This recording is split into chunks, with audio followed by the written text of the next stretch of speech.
Velina mai kako. Welcome to Keep It Aloha, a podcast that keeps aloha by reminding us that growth lives on the other side of fear. I'm your host Kamaka, and our guest today might be one of the most impressive people we've ever had on the podcast, and definitely one of the greatest athletes of our generation. But before we introduce him, I gotta remind you about this week's giveaway. If you didn't know already, here on the Keep It Aloha podcast, we give away $500 or more in prizes every single week of 2026. For this week's giveaway, we teamed up with our guest and the Elite system to give you a crazy giveaway. To find the prizes and enter, all you have to do is head to our Instagram and find the giveaway post on our profile. The full details will be in the description. I'll be pulling the winners on Wednesday, July 1st, so make sure you check it out. For an extra 10 entries, email nicole@keepitaloha.com the secret word / phrase from this episode, as well as a fear you want to overcome. And as always, the prizes and entry instructions can change every week, so make sure you're following us and listening to the full episodes so you never miss a chance to win. Good luck and enjoy this episode. All right, let's introduce our guest. After 175 years, some people still think we're just a ranch. And we just farm all day. What they don't realize is we wear many hats. And that's just how we roll. You just might see some old friends. Or make some new ones.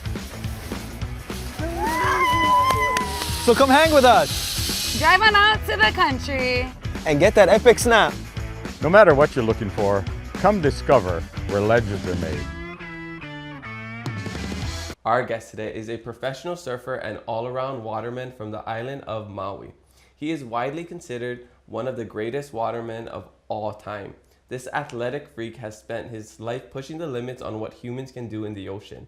From charging giant waves at Jaws and Nazaré to helping pioneer modern hydrofoiling to competing at the highest levels of stand-up paddling, kitesurfing, windsurfing, tow surfing, and big wave surfing. There may not be another athlete on earth as versatile in the water as this man. He is an 8-time SUP World Champion, winner of the Nazaré Tow Surfing Challenge, former WSL Big Wave Performer of the Year, and the youngest person ever inducted into the Surfers Hall of Fame. He surfed some of the biggest waves ever ridden, inspired an entire generation of ocean athletes, and helped redefine what's possible across multiple water sports. If that wasn't impressive enough, he is the star and producer of the upcoming feature film, Kai. I am so stoked to talk stories with him today. Today, he is Kai Lenny. Aloha, Kai. Welcome to the Keep It Aloha podcast on Maui. How you doing? Yeah, stoked to be here with you. It's awesome. Thank you for the kind words. I mean, thank you for doing all those amazing things and giving me something to read. You are probably, like I said, if not the greatest athlete of our generation. I think we're around the same age. So like there was me watching Kobe growing up, and now there's Kai Lenny. I mean, you know what? I feel so lucky and blessed that I was born and raised here on Maui and, you know, had the opportunity to take on a lot of these sports. I think growing up when we did, you know, in the 90s and early 2000s, you know, the surf industry, the surf culture exploded in so many different directions, expanding to multiple water sports. So like wind oriented, from windsurfing to kiting to, you know, winging, stand-up paddling. Tow surfing was innovative and invented right here at Pe'ahi, where our film that we're working on or that we produced is set.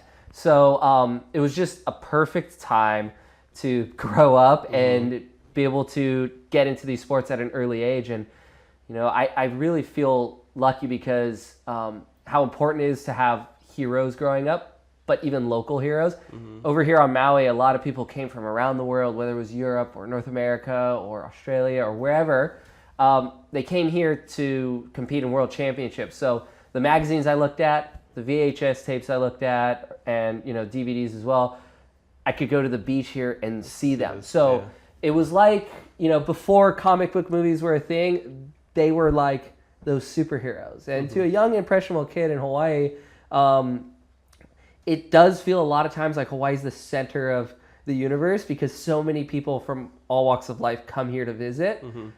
So, you know, I'm definitely a product of my environment here and the time I grew up in. Well, it's cool that you say all of that because in the movie, you mentor this kid And you know, you're like, I'm sure you saw yourself in him in the movie, and we'll talk more about it later on. And if you guys have no idea that he actually starred and produced a movie, it is the greatest Hawaii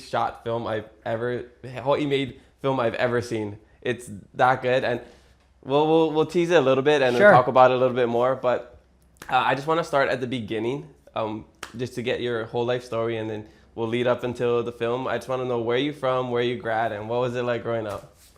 Well, born here on Maui, grew up in Paia, and you know, I ended up, you know, doing traditional school just up at Montessori until I was like in 8th grade, and then, you know, high school I got to do it online because I ended up traveling the world since I was 15, doing trips like all the way across to small islands off of Africa. And back then, no Wi-Fi in the airports, and it was definitely a real adventure, like leaving home comfort, you know? I mean, I feel so lucky to like be from here, because with all the great travels I get to go around the world, something so special about just flying home to Hawaii.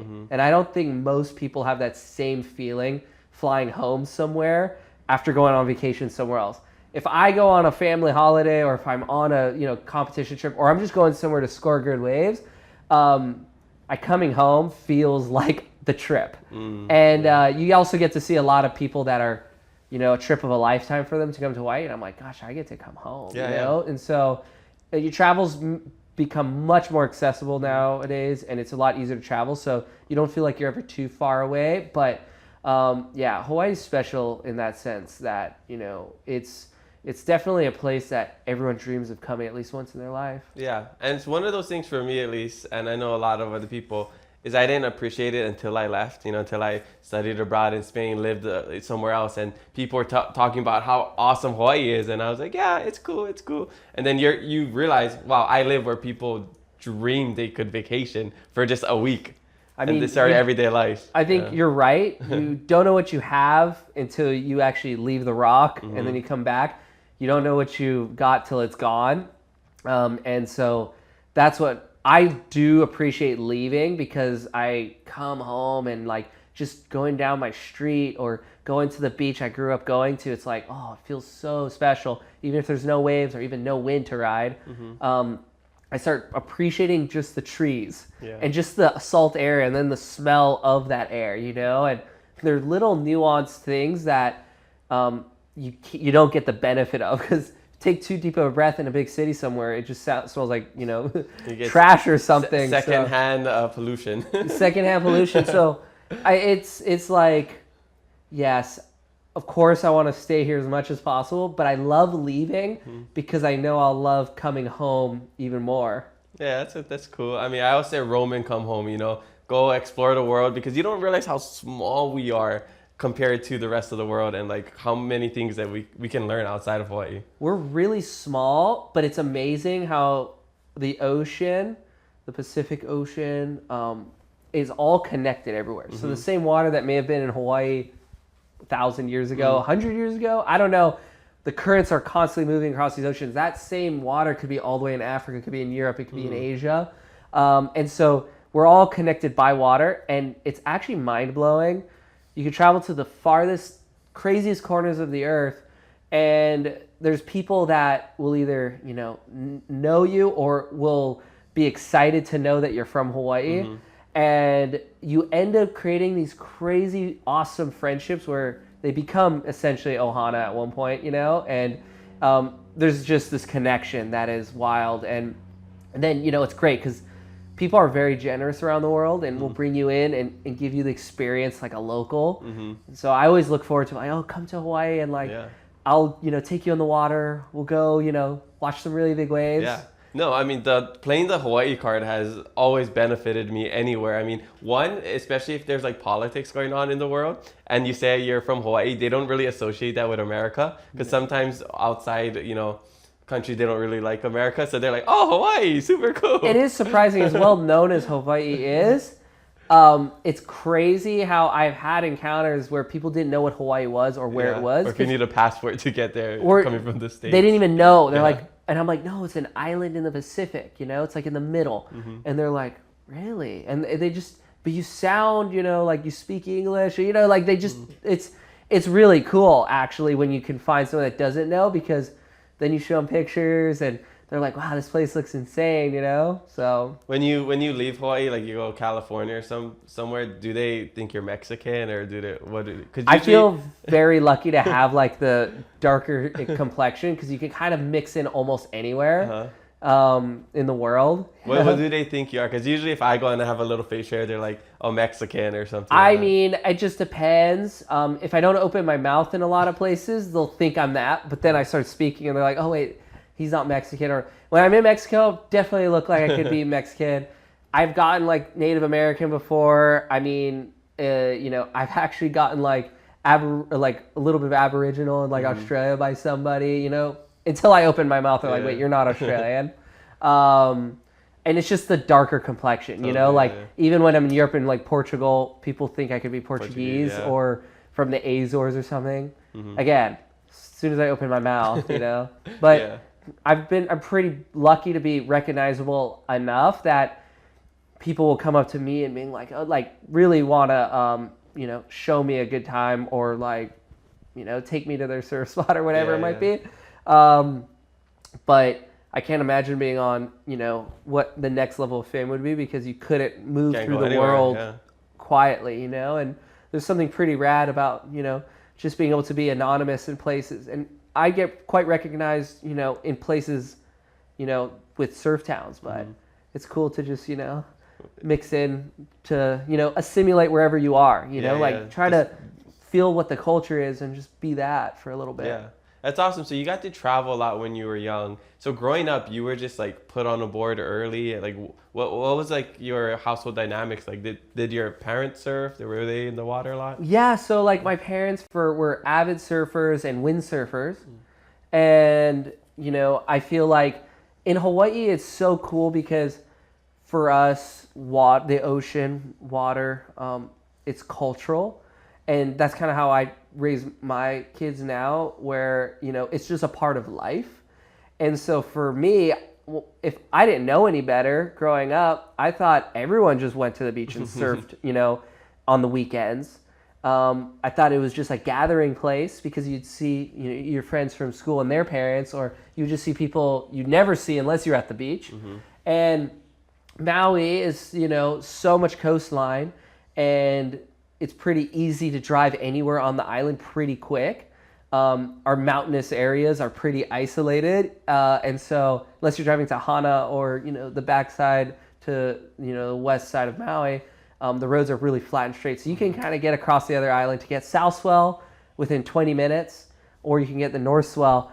So all that being said, it was like consistent enough that I thought everyone just did this, And some people think that everybody in Hawaii surfs. That's a misconception. And it was like, it was rad because growing up only with a limited amount of other media that you would have the privilege of watching when you get home a little bit of time during the day, or, when your parents were cooking dinner or something, you watch the same DVD over and over again. Your mind and visualization would be just super set on what you just did either at the beach, or when you go to the beach next time, you're going to pretend or imagine you were riding Peahi. And it was a blessing, like I had mentioned earlier, that everyone here was the best in the world at these emerging water sports.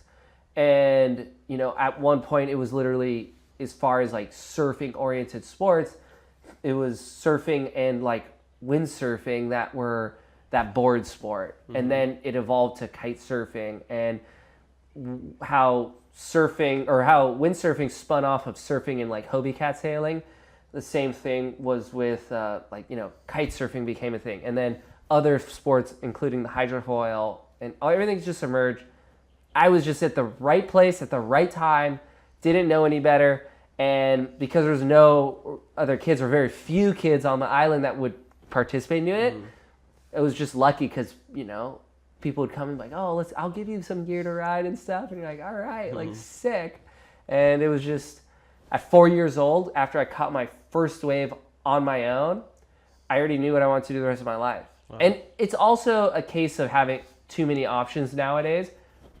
There's a million paths to go. Everyone obviously wants to be a billionaire, but like, you know, there's so many options. Whereas I feel like growing up here, it was enough of a bubble that like there was the options in my mind was be a professional waterman, be a professional athlete. Yeah, I 'Cause mean that just seemed like what my heroes did. Yeah, no, that's the same for. I'm from Hilo, so you know there was not much media or people that look like us in the media. The most famous person from Hilo was BJ Penn growing up. You know, Yeah. so we're like we want to be an athlete like him, or you know, watching NFL or basketball or NBA. Like, so you growing up, it's like professional athlete, or I don't know, you get a job locally somewhere. So that was the ceiling for us. I mean, for you, so you were just sports the whole time. I mean, water sports the whole time. Did you do any land sports at all? I mean, growing up, you naturally play soccer. I got into like a little bit of motocross when I was really young, but then, you know, I think my parents saw the writing on the wall that I'd probably get pretty injured. And I don't know if they wanted to hang in the Central Valley. And here it's quite windy, so with dust blowing around, they're like, let's just stick to the beach.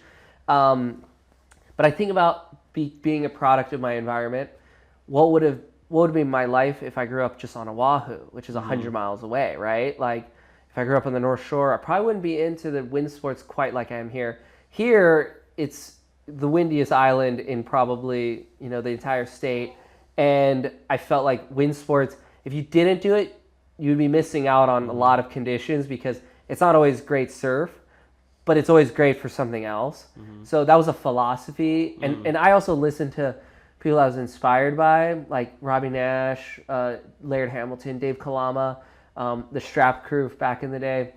And their mantra was always do everything and it'll all help everything. You know, like one helps surfing, one helps, it all kind of coincides. And to be able to, the rule of thumb is if you were to ride really big waves at Pe'ahi, you need to be able to do all these things to be prepared to go there. And so I just followed their sort of philosophy in that sense. But I think, like, what if I was born in the mountains somewhere in the mainland, you know? You'd And be like, a snowboarder. like, I'd be a mountain man. I don't know. It's cool to think about, but that's why the older I get, the more I realize it's like, gosh, I just ended up being in the right place at the right time to become this. And I feel like I'm really a product also of sort of my who my heroes were and who I idolized and who was there. And that's why I think it's so important that there are like local heroes for kids, because yes, like having fictional characters to look up to, like any comic book character, that's great, but it's unrealistic at the same time because they're fictional, you know, and movies essentially are like magic in a sense where you're making up a scenario of impossibilities and it's entertainment and it's great.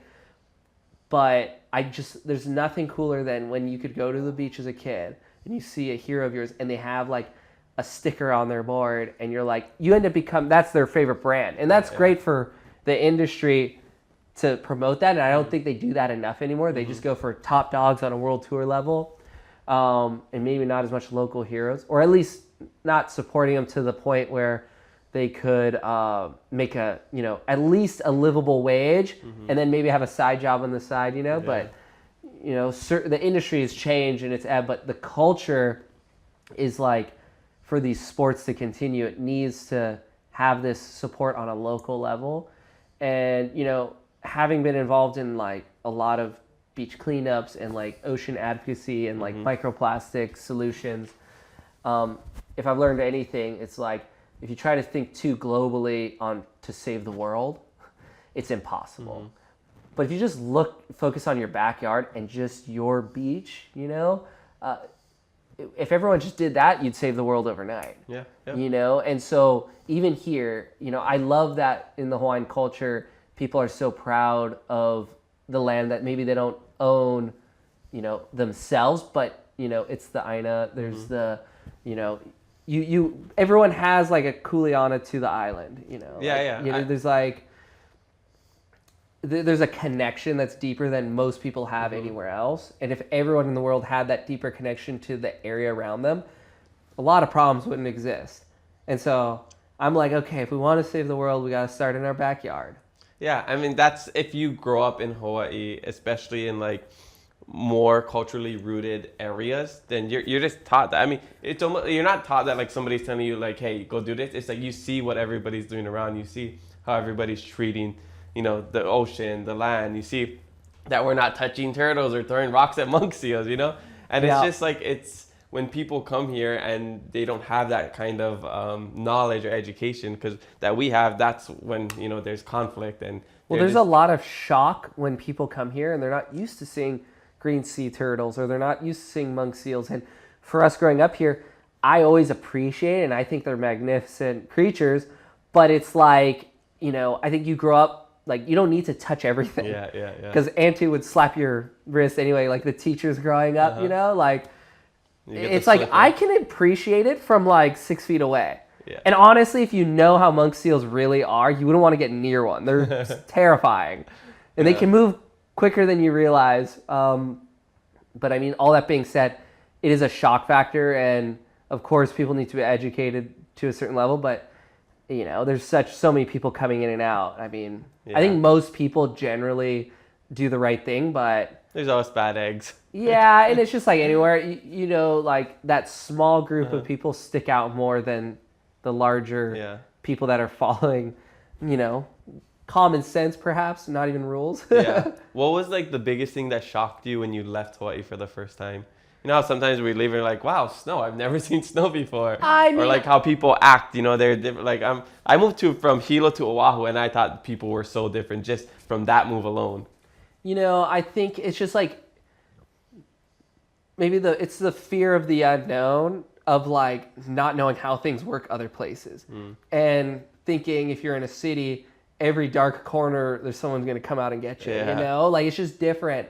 I feel like growing up on Maui and, you know, I feel like the culture, at least on this North Shore, it's, and in most places everywhere, it's like early to rise, early to bed. Maui midnight's at like 9 p.m. anyway. Maui midnight. Like the joke is, right? So it's like, that's kind of how I've always lived my life. So you go to these other places and it just, when you're not near home and you're like, you know, home could be 10,000 miles away. And it just, I think that's the thing. It's like comfort feels safe. And when you're out of your comfort zone, you don't feel safe no matter what.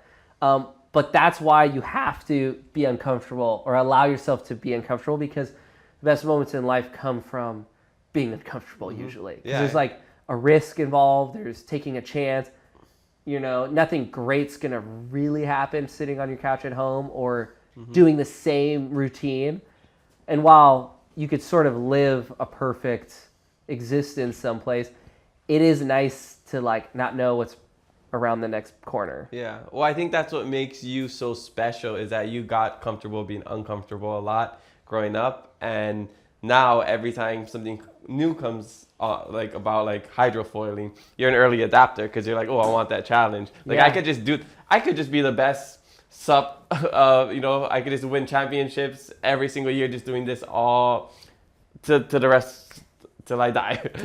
But you see something and you're like, okay, let me try that. Let me get really good at it. And you go to the next one. And I just never seen somebody be so good at so many things. And it's like, because I was also a land sports guy, you know. Totally. And, like I've always grew up watching NFL, not really baseball, but the comparisons I think about is just like somebody going from like Deion Sanders playing one sport, NFL, trying to play baseball, Michael Jordan going NBA, trying to play baseball and succeeding and winning championships. Nobody has ever done that. Nobody has ever excelled in one sport to another successfully like you have done. And as we learn more about your story, it's making more sense of like how you were just kind of bred in this environment and you had that mindset to like keep growing. It's really interesting because I think, you know, everything changes through time and nothing ever stays the same. As soon as you really get comfortable doing one particular thing, the landscape underneath you changes. And that's just life, right? And you got to just be willing to adapt, right, accordingly. That being said, it's funny because it was very foreign in a way to do everything when I was sort of growing up. It was like everyone would you'd either be a surfer or you'd maybe just be a windsurfer. And then before that, you had the originators, you know, of windsurfing were surfers, you know, the Schweitzer family, but all the people that within surfing would pick it up. But then the trajectory, what happens when you're an early adopter at things, you can be really at the top for a long time. And then you could be ahead of everyone for a long time if you're training. And then all of a sudden people start getting just focused on that one sport and do nothing else. And the hardest thing about being, I guess, a waterman or waterwoman is allowing or having enough time to train accordingly in all of them all the time. And really, there's no secret to getting good at anything. It's just being consistent. And you're better off doing 20-minute sessions every single day than doing only, maybe a 2-hour session a couple times a week. Because it's like the continuation of that. And what makes it exciting is water sports is you don't get, the right conditions all the time. And so that being said, it's been really interesting throughout my career. There's been like periods where I feel like I kind of can be really on the top of all of them at once. And then all of a sudden, the next generation comes up and they can focus on one. And then I got to really work hard to keep up or come up with something else to get good at or a new maneuver or whatever. So that's a little insight on like how it sort of changes. You don't just get to like this point and then you can stay there. It's like dog eat dog constantly. You have a really good idea for something to do, whether it's a channel crossing, and you've been waiting to do it, and then all of a sudden someone else does it, and then they're like, I'm the world's first to do it. And it's not about being the world's first necessarily. It's about the journey and doing it. But you're like, okay, how do you keep your hands in all these baskets? That being said, my ability to ride big waves the way I do is 100% due to the fact that I do all these sports. The comfort level I have to consistently go fast over a rough surface of water allows me to go ride a big wave that hardly ever breaks and be immediately comfortable. Most surfers, where the lineup ends is as far as they'll ever go out into the ocean. And so they don't know what it's like to be beyond that. And it takes years for them to get maybe comfortable on a jet ski, to tow in their partner and to read the water and how it's going to come in differently, right? With windsurfing or kitesurfing or whatever, you're going to be able to do that every single day. So there's that aspect. You're not afraid of heights necessarily because you can jump 50 feet on any given day out here. Kite. The nuance and the technical aspect of riding a hydrofoil and the physical challenges that come with it as well, that prepares you for a big wave. There's a million comparisons I can make, but I really pull everything I need from each individual sport, and that helps me even just tow surf. I would say tow and surfing on a big wave is the culmination of all the sports into one. And people often ask me what is your favorite sport? Because you do so many. And I'm like, well, it'd be impossible to choose one. But if I had to, say which one I enjoy maybe the most, it's because I do it the least is big wave surfing. And also because it's a culmination of these sports. But big wave surfing, you can't just go out and get it on any given Sunday. When it arrives, it's usually at an inconvenient time. There could be family stuff going on. There could be... You could leave right now if there's as well. Totally. There could be... there's just you could be sick. You could be not in the right headspace. You're training. You physically could be not where you need to be. And that's the funnest part about it is when you least expect it, is when it happens. And you just have to be able to rise to the occasion. So I always, in my mind, I'm like, I gotta always kind of be ready to just run to the top regardless if I'm trained or not. And so, it's big wave surfing, especially in Hawaii, it's a short season. There's really 3 prime months, November, December, January, where it's okay, I know there's gonna be a day somewhere in there. And we've had years similar to this year where the waves never really got big. I mean, maybe big for some people, but not big for what were you craving and used to. Does it become a drug? As so you start off surfing okay, 5-footer, 10-footer, 20-footer. You go up to 40 and you're like, okay, I need more. I just always want more of that adrenaline rush. It's somebody playing music and you're like, okay, cool, 100 fans, 100,000 fans, and you're chasing that Well, high. imagine you play an instrument and it's in the corner of your garage, but you can only play it when someone tells you it's okay to play. And when you play it, there's a sensation to it, there's a rhythm, there's a flow. You go into a flow state. While, comparing that to big wave surfing, instead of that musical rhythmic feeling. It's maybe more adrenaline fueled, of course, but the idea is the same, like the feeling that comes out of you. Like there's an emotion that comes out of, and generally if there is conflict in a big wave lineup, it's because it's an emotionally heightened place. Adrenaline's high. People are like, you know, feel like they're risking, you know, whatever it is, their life perhaps, or whatever. You know, there's just like, it's an intense situation. And if you can find some level of calm in the middle of the storm, you can appreciate this place you're in. And I've had reflections in lineups where I'm doing sort of something that like, gosh, if I really started thinking in reality and of the situation I'm in, it would seem impossible. But I'm just taking opportunity as it comes to me. And I'm like, well, I can do this. And you're not overthinking it. But big wave surfing is the adrenaline brings you back, and it takes probably 10 years or longer to really get comfortable in a big wave lineup because experience is still king.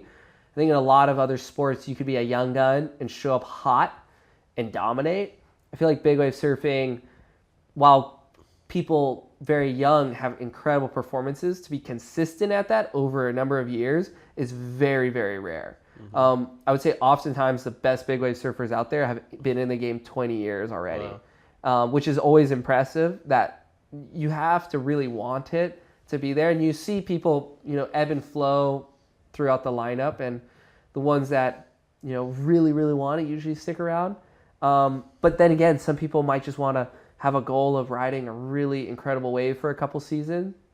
And that could be life-changing enough that they feel like, okay, I climbed that Mount Everest and I'm good. And so you have to find your reason to do it. Typically, if it's for notoriety or the wrong reasons, you usually get slapped pretty hard. The ocean knows. The ocean knows, and I think it's also I've always found whatever energy you put out in the water when you're there, it gives it right back. Yeah. And you can't always put out the same positive energy when you're in the water. It's just, you know, you can't have highs without lows. And so some days are like that. And that's what makes the ocean the greatest teacher there is, because she'll give you exactly what you need in that moment, whether you think that's what you need or not. Or ask for it or not. Ask for it or not. So totally. I mean, again, the injuries and, you know, sometimes the illnesses, like at the time they seem like a total bummer, but in the end they almost seem like the biggest blessing, because there's a time of reflection. And in today's age, we don't give ourselves enough time for reflection, because we go home immediately and you're on your phone, or, you know, you're consuming something constantly. And so not consuming something is actually the best thing, because your brain's almost like rewiring itself after an intense experience or reflecting upon that experience. Yeah. No, the thing I love about surfing, and I only started surfing as an adult. I never got into it until I moved to Oahu. But it's so therapeutic, because it's like the one, especially now when I'm so busy, it's the only time where I don't have my phone, I don't have to answer calls, I don't have to be on meetings. You can just be out there and enjoy, and you just take whatever the ocean's giving you. And surfing is often called a sport. I've always looked at it more as a lifestyle, because unlike... That's why I'm not good. Well, it's like, unlike a lot of, you know, other sports out there, when a surfer or a wind sport person, when someone retires, they generally, it means like, okay, I'm not making maybe a living off of it, but they still go surfing nonetheless. And they still go to the beach. It's like a cultural thing. Maybe it's not quite as often because the ability to do that's less, but I always loved the idea that, you know, whether everything in my life blew up, I'd still have the beach, I'd still have the waves. And what's so cool is, like, when you leave that shoreline into the water, you're stepping out of society's bubble, and it's a throwback to, you know, a different thing. Like, the richest man on land isn't at the tip of the spear of the lineup. Maybe it's the poorest, you know, woman or guy or whoever. The homeless uncle camping out on the beach. But you know, oh, that's uncle. And when he paddles for a wave, don't even look, you know? And I feel very fortunate to have grown up before the social media age, and it was still pretty, you know, primal, tribal in lineups. And it was just, it always kept you just really on point and really reflective, and like, I'm not going to be in the way, I'm going to earn my way through the lineup. And there was a time that you had to put in. And I think that's like, obviously Hawaiian culture is like earning a place somewhere. And so, you know, now it's a little bit different, but I'm glad I got to grow up in that sort of like intense environment at a period, even though at the time when you're a kid, you hate it because you don't get any waves. But then eventually you grow up and you've earned your spot and your respect. And then when the uncles look and you say go, it's the greatest feeling. And you don't want to fall on the wave because you're like, I can't like waste the waves, you know? That's the hardest thing about starting surfing is you don't look like a kook. Getting over that fear of like, oh, I want to go on this wave. I want to challenge myself, but I don't want to waste it in front of other people. You know, I think that's the hardest thing about it calling surfing a sport is that it's not a basketball court. It's not a tennis court. It's not even like, I don't know, a golf course or whatever. It's not something that is just always there. It's like a finite resource. And the bigger the waves get, the less, you know, frequent you can get a particular type of wave. I mean, it's funny, but like in big wave surfing, you know, you have waves that travel thousands of miles across the Pacific with an interval of 20 seconds in between them, let's say. And that you need that interval for that massive energy to displace all this water to have a breaking wave. And so there might be 3 or 4 waves in a set, let's say. And they're, you know, 20 seconds apart. But then it could be 30 to 40 minutes of no big waves in the lineup. And it's just almost a lake. I mean, there's maybe little waves breaking, but you're not going into the death zone to catch those anyway. So there's not that many. And I always felt like there's either on a normal swell, there's maybe 3 ride of the days. You know, 3 opportunities to get the ride of the day. On the craziest days, there might be 5. But when you watch the top dogs that get the wave of a lifetime, they'll sit in the water for 5-6 hours and not even paddle for another wave. And you have to have that mental fortitude to be able to just lock yourself in, not get anxious, not try to like get a wave under your belt. So it's like when you watch the videos cut together, it seems like waves are just constantly coming, but patience is a virtue, and big wave surfing teaches you patience, and it's a long game. Like my sessions usually vary from 10 to 12 hours when there's a big swell. Because you're out in the water for 10 to 12 hours? Yeah, and I've had without a break. I've had multiple sessions where I haven't even drinking water or eaten food because of something happened to like my food or whatever. You know, like I've been in situations where I've just surfed 12 hours absolutely straight. And it's interesting because Laird Hamilton told me when I was younger, he's like, you know, don't train like you need to drink water or you have the ability to drink water, because you got to get comfortable not having it with you. Because in all the heaviest situations, you're not going to have what's convenient. And so I train usually, whether it's big wave surfing, channel crossings on a foil or a canoe or whatever, train the way I'm going to race on the day. And whatever I'm going to be able to have on that day, that's how I'm going to prepare. In big waves, you're not going to have a water pack on. You know, it's just not a reality. So while there is boats and jet skis, I'll train myself mentally to not need it. And I'm like, oh gosh, hydrate really big the day before. It'll be drained out. And then the next day, maybe there's a price to pay, because there's a price to pay for everything. But, you know, you get so few big wave days, really, and your career in big wave surfing goes by so fast. It feels like it takes forever in the early years, but then you get older and you realize, oh my gosh, my career, you know, big wave peak is like going by really fast. So you get those days and you're like, I'll regret it for the rest of my life if I just don't stay out all day. I'll be like, well, could have, should have. You can't win if you don't play. So you might as well, if I'm going to rest, I'm going to just sit in the lineup and wait. And if the right one comes and I'm feeling up to it, okay, I'll take it, you know? But that's those little mantras you got to play in your mind to stay out there. You know, you got to trick yourself into being out there. I was like, well, what's the difference between waiting there in the channel where I cannot catch a wave, I don't have an opportunity, or sitting out here and waiting for the opportunity? So FOMO must be a huge thing in the surf community. I mean, FOMO is, and when you're younger, you're like, I missed out on the swell, I missed out on the wave, I was sick. You still got to remind yourself, you know, at the end of the day, there's always going to be another wave. Someone's going to break whatever record you're going to set. Someone's going to ride a bigger wave for sure. They're going to get a deeper barrel. It's going to happen. Clyde Aikau told me that. He's like, you know, someone's always going to get a bigger wave, no matter what. And so you try to take the pressure off that way. That being said, talking about earlier how the older guard still kind of command most lineups around the world in big waves. You know, I'd see somebody like one scenario was Peter Mel, who's a legendary big wave surfer from Santa Cruz, California. His home spot is Mavericks. He's been surfing out there as long as I've been alive. He, you know, at 51 or maybe 52 years old, caught the best wave ever ridden out at Mavericks on a paddle and surfboard and got absolutely barreled. And talking to other legends, they're like, that's a 1 in a billion wave. Like, you don't just roll up and get lucky with one of those. You have to like have been there for 30 years, know where to be at the right time and have it come in. So I'm like, okay, great. The wave of my life I haven't caught the wave of my life, because I think the moment you accept that you caught the wave of your life, that means nothing's going to be greater or better than that ride. So I'm like, in my mind, I'll probably never get the ride of my life, right? The ride of my life is yet to come. Yeah. But in this case, I'm like, okay, like, oh, I'm only 33. Peter's 52, and he got like the best wave ever ridden out at Mavericks for paddle and surfing.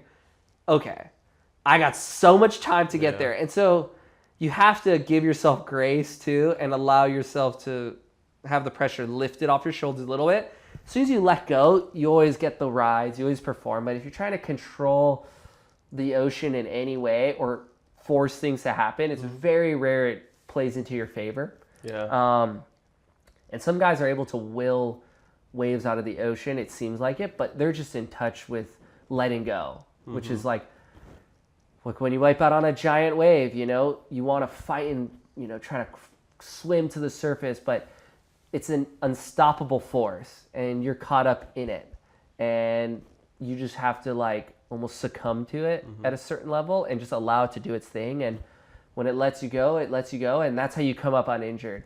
Anytime you try to fight it, you're tearing ligaments, you're hurting joints, you're getting bent in ways that are unnatural. But the analogy is like a drunk driver usually doesn't get hurt in a car accident because they're relaxed. Whereas, the person that was sober tenses up and they, feel more physical harm. So it's not saying be a drunk driver here on the Keep It real Real life, podcast. but Lenny is saying to surf while drunk, and you'll be better at surfing.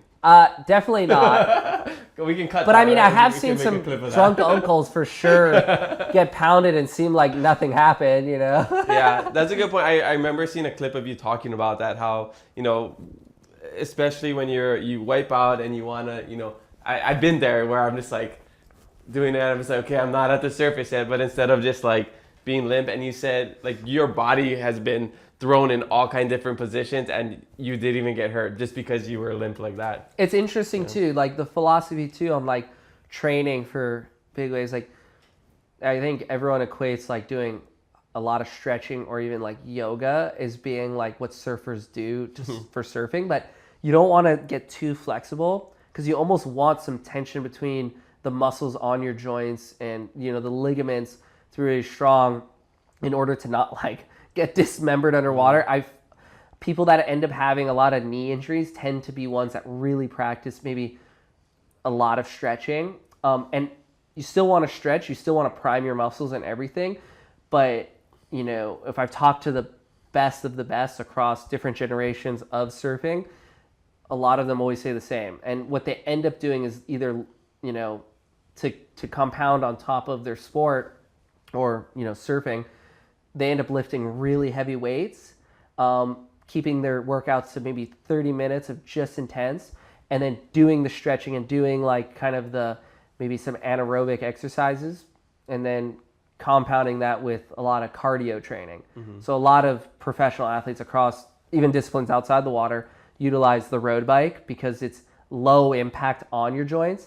Running on hard surfaces can be really hard, but you look at like surfers and watermen and women, they tend to do all their running on sand, which is going to be a greater workout, and it's going to work all those little tendons and ligaments in your feet. And you're trying to work out a lot of small muscles too. So it's not like just the big muscles, it's all those little ones. Everything is connected. If there was one sport I would do, or one way to train for big wave surfing, only one, and I could only do that, it would be stand-up paddle racing. because it's the only sport I've done where from the bottoms of your feet to the top of your head, you feel like every fiber in your body is working hard. Because you're trying to push, like this board above my head here is like 14 feet long.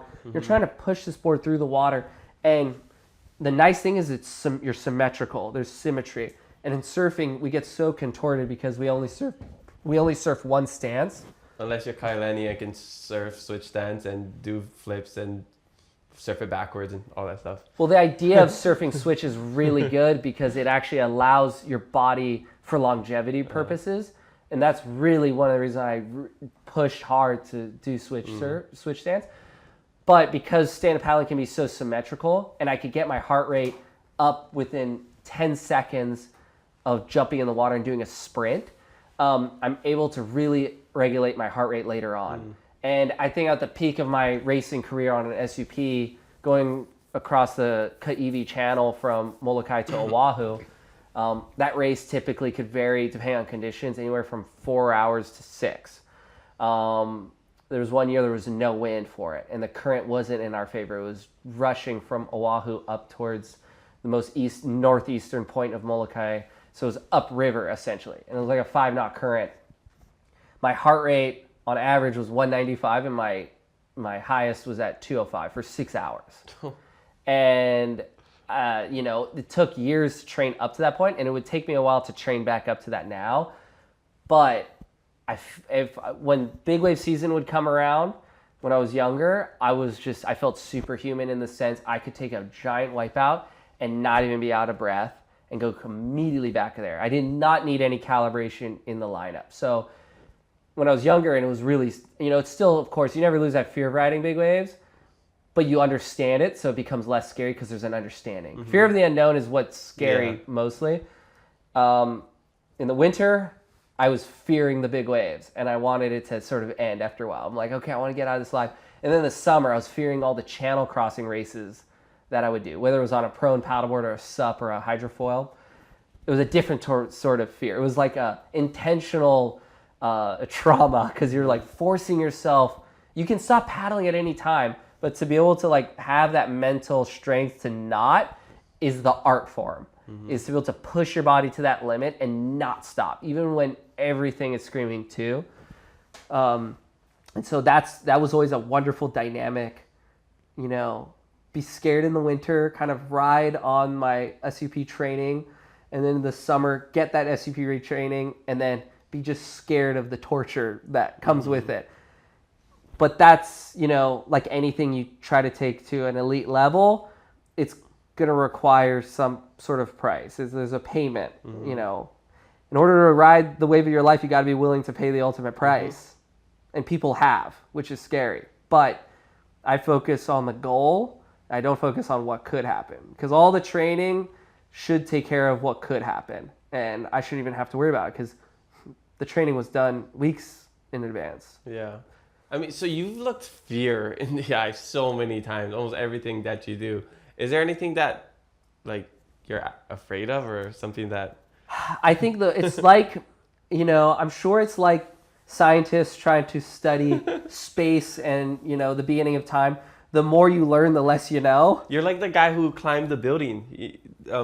What's that guy's name? Alex Honnold. Yeah, he's like, I'm not, well, it's not scary to me. And the really cool thing is you can take inspiration from different places. And a lot of my inspirations nowadays isn't even within my endemic surf world. It's actually outside of that. I could get inspiration from watching someone race Supercross. I could get inspiration from someone free soloing or doing, wingsuit base. Stuff that isn't even in my wheelhouse, but nonetheless, it requires the same thing. And that's what's really, when I first got on Red Bull years and years ago, what was so interesting is when you get a collection of different athletes across different walks of life, different sports, and they come together, they all were way more similar than you'd ever imagine. Just picture like the story having, like all great stories, and this is, how we based our film Kai. The collection of like the greatest stories, there's probably 5 different ways to really tell the greatest stories. And they're all probably rooted in one somewhere. But that's the base. And then the coloring is what makes it feel different. So these sports, make these individuals feel like completely different and foreign and even alien at times, but it requires the same thing. So it's kind of cool to be able to like bounce ideas off of someone and be like, gosh, we're more similar in ways that I didn't know. Or maybe, wow, what they're doing, I didn't think of, and I can apply that to what I'm doing. Like there's a full crossover. So being open-minded to just being inspired by anything is cool. So, and I think, Laird actually told me this once too. He was like, it's a good thing to scare yourself at least once a day. He likes doing that by like doing these pool workouts where you're like really need to like hold your breath and it's burning for air. That's being scared of not getting your air, right? And so, yeah, if you can kind of like step out of your comfort zone, maybe at minimum once a week, I think every day would be pretty intense. It's a good thing for your overall growth. And it keeps you humble. It also opens your mind to things. You never feel like you're at the top, because the moment you feel like you're on the top, you're already on the way down. Someone else is going to be right there. Yeah, well, I conquered a fear today when we went in the helicopter around Maui today. I mean, it wasn't a fear. I was never afraid of it. I just told myself since Kobe went down, I was like, if Kobe can get got, anybody can get got.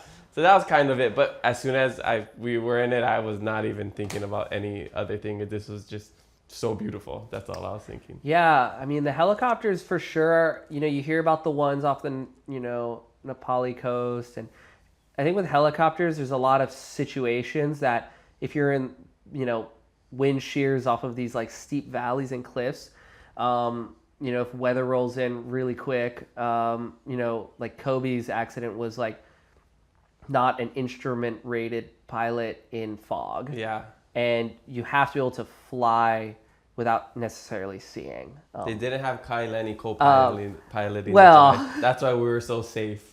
The thing is it's that it's like, it's just like big wave surfing. There are days, I reference big wave surfing because it's like something that I can really like lean into, but this is how it is. Some days you roll up and the conditions aren't right and you have that gut feeling. You got to listen to your gut feeling. I almost want to think your gut feeling is a memory from the future because it's always right. I've never had a gut feeling not be right. So what else could it be than a memory from the future in a way?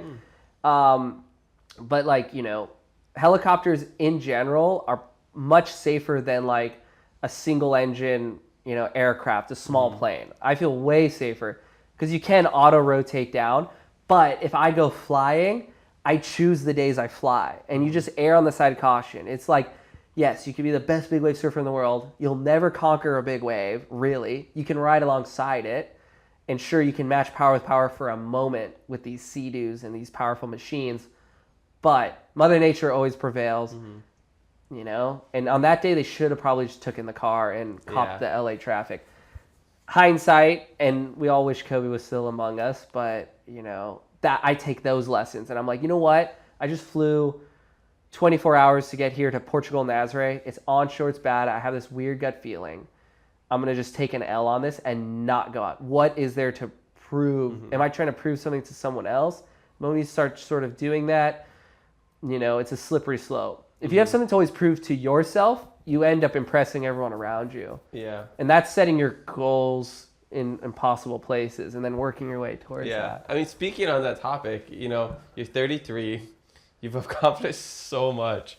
Like, what do you have left to prove? Like, you could retire and still probably be one of the greatest watermen in our history, in the history of the world. It's funny because in my own mind, I feel like, because of this, being a professional athlete's changed a lot since I started. When I first started, you could rely on the best videographers, the best photographers, them to make a film about you or include you in a film or publish you in a magazine. And you just had to focus on being the best athlete. Nowadays, it's so social media driven that being a really good athlete is probably more than half of your job. Maybe even like you're only as good as the content you put out. And if you're not consistent, you can kind of slip into like, no one will remember you in a way. Cause it's like, I always say, basically the waves the last wave you rode is the wave you're gonna be remembered by. So, I just think like, gosh, if I just stopped today, I'd probably just get forgotten pretty quick. But that being said, I have so much personal goals that I want to do, and my eagerness and motivation is like comes from like a personal place. But the reality is I have a family now, and I have a mortgage, and I have all these sort of things, and so you're like, oh my gosh, I can't slip up on like the media obligation side of it. And to me, I think if I was able to not need money necessarily, like if everyone could have $100 million or something, or even like a couple $1 million, $10 million, and you could sort of like live your life the way you want,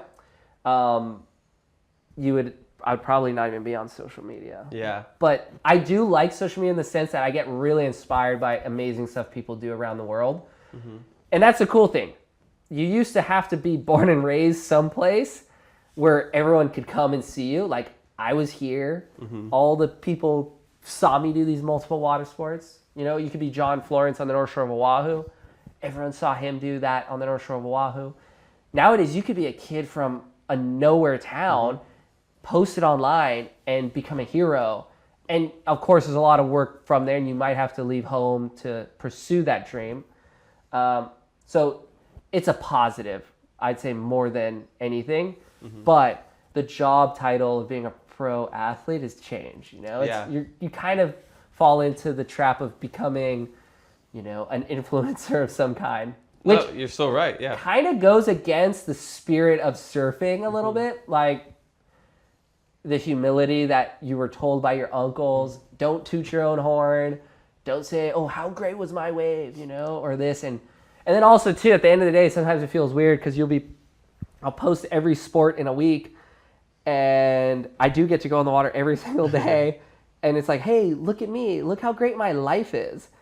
So it's a real double-edged sword. And I really try to just keep it like, okay, maybe people are just interested in like what I do, these different sports and how I can do them. And hopefully it's not like too on the nose, but to try to have a career, it's what it requires now. Yeah, no, it's post about yourself. So true. I mean, the athlete is other athletes in other sports. It's about brand deals and working with other businesses, and not just like you can't just shoot hoops. You can't just catch waves now. You have to. It's all like analytics driven now too. It's like how many followers, how many like impressions, all these things, and sometimes I'm like, someone could have more followers, but maybe less overall like engagement, and so I guess they call those people micro influencers. Sometimes they're more influential, more broadly than having just a million followers that just follow and never see you again, sort of thing. But no, hey, you got to play the game. Yep. And so out there, it's like the great thing is like you can kind of create your own niche that no one could replicate. And you just got to really lean into what makes you unique, and no one can kind of replicate that. And of course, get inspired. But the greatest artists, the greatest athletes, inspiration comes from somewhere. Like, oh, someone did that, I could do it a little bit different. And then you sort of make it your own. And that's every film, that's every TV show, that's every song. You have to be inspired by something. So being inspired is a really critical part. So love what you do, or make what your job is something you love to do. Totally, yeah. So what percent of your life do you think you show on social media? I mean, I'd say like it's funny because sometimes people are like, you're always filming yourself surfing. I was like, gosh, I don't know. Like, I'm probably not. I'm probably like maybe 30% of what I'm doing is ever filmed. I do so many sessions, and obviously with like personal family life, there's like some stuff you can just keep private, and I do love sharing stuff because hopefully, people can find some sort of enjoyment in watching it. But I think it's really important to have a real distinction between the two. As soon as things become too meshed, there's no off switch. So be able to go home and really unlock and not worry or care about what my next social media post is going to be, or, I missed out on that one session at my local Ho'okipa Beach Park, like it's always going to be another wave the next day. So it's like locking into family time and being like a totally different role, and being an athlete, I've learned that separation you breed a lot more happiness, and you actually look forward to the opposite more versus trying to do everything intermixed too much. So how do you stay present in those moments? Because for me, it's always a struggle because I always got to post. As an entrepreneur, right? If you don't work a 9 to 5, you work a 24/7. You're always thinking of the next thing, the next idea. I mean, you have your businesses, your nonprofits. Like how do you shut all of that off and be like, okay, I'm just gonna focus. If I don't write it down, like in my reminders app, on my phone, I'll just jot it down to try to get it out of my head, because otherwise I'll be trying to retain the idea, and you can always remember the idea, but you don't. The hardest thing to retain is the emotion that is attached to the idea, because the feeling is the vision sort of thing. And so I write it down in great detail, and then I put it away, and then I can go back that night or later on and be like, oh, do I still feel the same way about it? Most of the time I do. I feel like most of my ideas, I know what would work and not.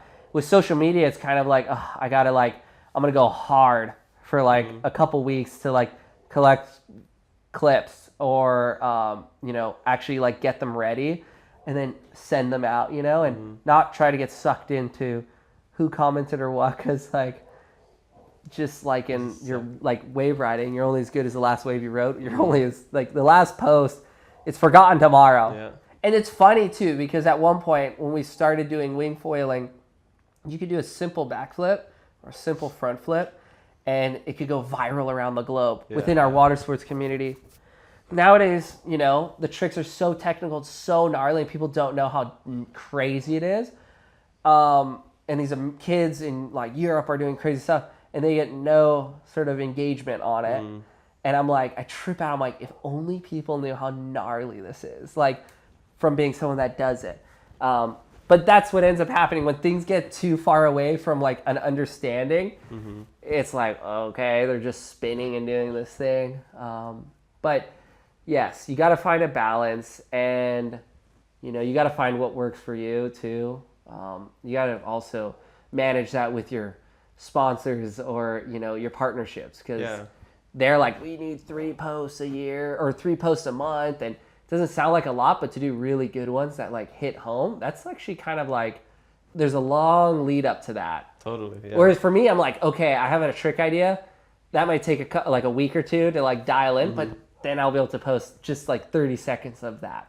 Well, so it's funny, if I post something, it could maybe it could be by dumb luck, but a lot of times it could be I've thought about it for a long time. So there's a huge lead up for only a 10-second clip. Yeah.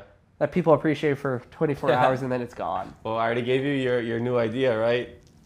That's a good idea. Yeah, but it's not safe. If I don't go viral, I'm going to be dude, what the heck? I guarantee you. I'll guarantee it's going to be a total experiment, because no one will see it coming. No, that's why it's so awesome. People will be like, what is he doing? Because this is not on brand, That's why it's going to be viral. But stay tuned, guys. Stay tuned. Stay tuned. Yeah. Okay, so before we get into a shishi break, we'll get into social media questions. And we got some questions about the movie during that point. What are you actually afraid of? What is Kai Lenny? What scares Kai Lenny? The more I confront fear, the more I get scared, I suppose. Because the world's a big place. And I think, what's the most scary thing is when you do have kids and you're not scared. It's easy to not be scared for yourself because it's personal. But when it's, your kids, no matter how protective you could be as a father, there's still going to be times when you're not around, or you're basically raising them to be on their own at one point. And especially because I have 3 girls, you're gosh, I'm I gotta have a son at one point who could be a moke, and but then again, my daughters are tittas kind of. They're just super high energy and super confident. I'm oh, they're gonna, eat up whoever encounters them. Were you Kolohe when you were growing up? Because you got 3 girls. Yeah. Oh well, maybe not in that sense. Not in the sense of everything. Not in that sense. I think. If you look at the science of it, most athletes that train really hard and get their internal temperature gets really hot, it changes the chemistry of. That's a real thing? Yes. Oh, yeah. So wow. If you look at it, most athletes that do high intense things or things that require a high heart rate cardio, they end up having girls more often because male sperm can't survive at higher temperatures like female sperm can. No way. So if I have a girl, I'm basically a professional athlete. You That's could call literally yourself what you that. just said. That's crazy. I mean, Scientifically proven. it is, of course there's chance of two, but like I was always told, it's like, hey, if you ever want to have a boy, do nothing for an entire month and like do the ice bath, like cool your, because I run really internally hot. Like for example, I feel like I could always I need to fill myself with calories. Mm-hmm. That's why I can kind of eat whatever burns really quick. Mm-hmm. And I've never been affected by what I eat, which is kind of nice. Although in Hawaii, it's really easy to eat really well. Best in the world you could eat here.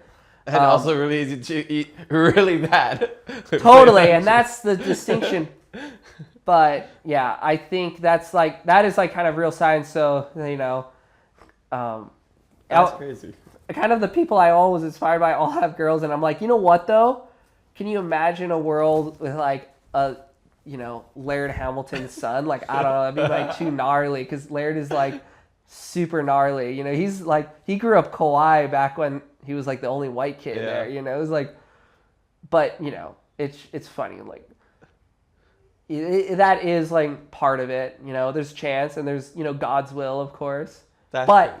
I do think too, like if you're kind of a wound up person, because every guy probably dreams of having a son and never sort of dreams of like having a daughter. But I think almost all men need a daughter, especially kind of like, because it tunes you up and they'll call you out on anything. Yeah. And, it just brings out a different side of you, the love that you didn't really even know you had. Yeah. Wow. So Lenny is such a good athlete that he didn't just have one daughter, he had twins. That just speaks to the level of awesomeness this guy's at. The twins thing to start, I'm glad I had twins first, because really you don't, well, because I didn't know what I was getting myself into. I'm like, oh, this would be normal, so but waking up, that was the other thing, challenging, trying to be a pro athlete, and sleep and rest is like extremely important to like perform during the day. Well, when you're up every like 30 minutes for like a couple of years with daughters, and feeding them bottles in the middle of the night, or like you learn to adapt. But oh man, at first I was like, I think my career is done. Like I can't, like I'm so tired I can't even like go out and perform at 60%. You adapt though. It's amazing how much less sleep I need now than before. And that's the human condition. It's just whatever situation your body's put into, it'll adapt. But it takes a little bit of time. It could take 2 months to like lock back in. But biologically, are you more of a night owl or like an early rise? Like you watched the camps overnight, or you were early to rise, hunter gatherer? I think I just always like, the philosophy was wake up early at first light and go surfing, and then surf all day. And by the time sunset went down, I had nothing to do during the night, because literally growing up, I never went to even any parties because I was just too tired. And it was like, it felt like too hard to stay awake. I'd be like, like if we ever went out with my parents, to like dinners at friends' houses or like barbecues or whatever, my brother and I would just find a couch and just fall asleep, just crash. And so I kind of never outgrew that. I'm like, oh, frick, like I'm eating dinner at 7. Like, what am I supposed to do now? Nowadays, it's like, okay, I finally have time to catch up on computer stuff, and like, I got to edit this video, whatever. But, that's just like adapting. If I didn't have to do any of that, I would be like, oh, it's 7:30. There's no light out. Might as well just go to bed now, and I'll just wake up a little earlier. But how many hours like do you think you needed? Because some people, they have like the short sleep syndrome where they can sleep for like 3 hours and they feel like they had 8 hours of rest. There's real people like that. Totally. I think for me personally, I'm somewhere, I don't need like a ton of sleep. Like I think I could get away like comfortably with 8 hours, which is pretty good. But like, that's normal. Yeah. Like some people, like I know, well, they need 10 hours. And if they let themselves, they'll do 12 easy. That's crazy. And I kind of dream that. I'm like, the more sleep, the more rest, the more energy. That's 2 nights of sleep for me. But I just physically wake up, you know? And now I would say for a long time, my daughters are my oldest are 4 years old. for probably the first 2 years, it was probably down to like 6 hours. You know what Yeah. I mean? When I was there. And then, funny, okay, I'm going on a trip for work. I got to go surf somewhere around the world. Biologically, like you've changed, and I just sleep the same amount somewhere else. Yeah. It's not like I can sleep in another bed somewhere, you know? That's crazy. So, yeah, no, I think there's a great appreciation of becoming a parent, because then you realize what your parents sacrificed for you. And you're like, well, I gotta one up what my parents did, and that's gonna be the tallest ask in order to do. However, you know, that's a responsibility. Oh, we got the future greatest water women coming up in the next couple of years. Easy. It's interesting though, because like I feel like if your kids are, you know, like generally, I feel like if you're a professional athlete, or if you're at the highest level of something, it's not that your kids reject what you do necessarily, but there's like, oh, that's dad's thing. And so I've been really focused on not pushing my kids at all, but just putting them these opportunities to be ready for when they hopefully choose it for themselves. So I'm like, okay, they don't like being on a surfboard necessarily now. Granted, they're only 4, and I'd say like 6 is probably a prime age for there's like a switch. I think, you know, it's like getting them really comfortable and excited about swimming, and just turn them into fish. And right now they can go about 8 feet into the pool down. They can hold their breath for like 30 seconds at best. Like, they're pretty good. But that being said, it's like, okay. The only way they're going to get into this is if their friends are into it and they want to hang out with their friends, you know, or, you know, they have a hero, like a female surfer or a female water athlete that they like idolize, you know? I don't think it'll be like dear old dad, you know? Because to me, I'm their dad. And they're probably not that impressed, even though they do love me, you know. They're like, Dad, why are you going surfing again? Like, what are you thinking? You know? Maybe when they get older and they see some of the clips, they'll be like, well, that is... They might write me off even harder. No, I don't think so. But let's take a quick shishi break and we'll be right back. Before we continue with this episode, I gotta show love to our friends at Hawaiian Airlines, because right now they're running their biggest credit card giveaway ever. And this one is actually crazy.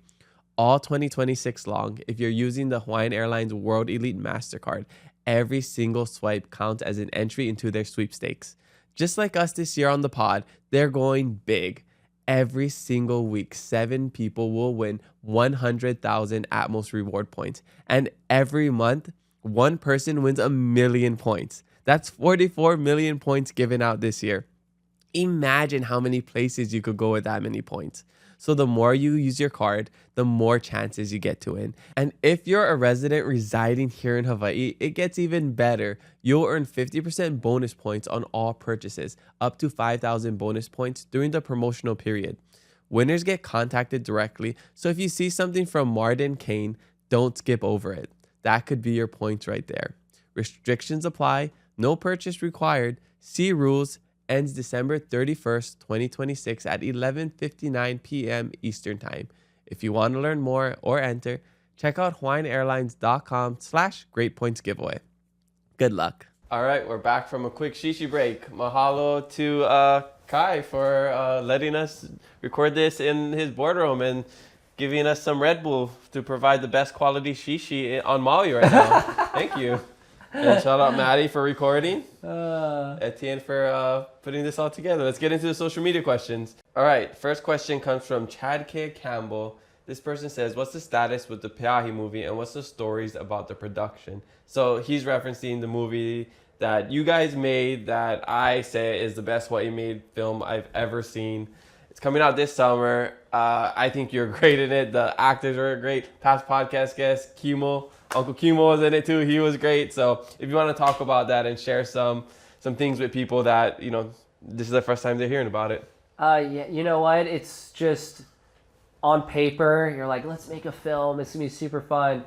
You know, there's so much going into it. I think making the film was the easy part in the sense of coming up with a story, having it come from a real place of, you know, honest truth, but then also making it creative and fictionalizing it, of course, for, you know, entertainment.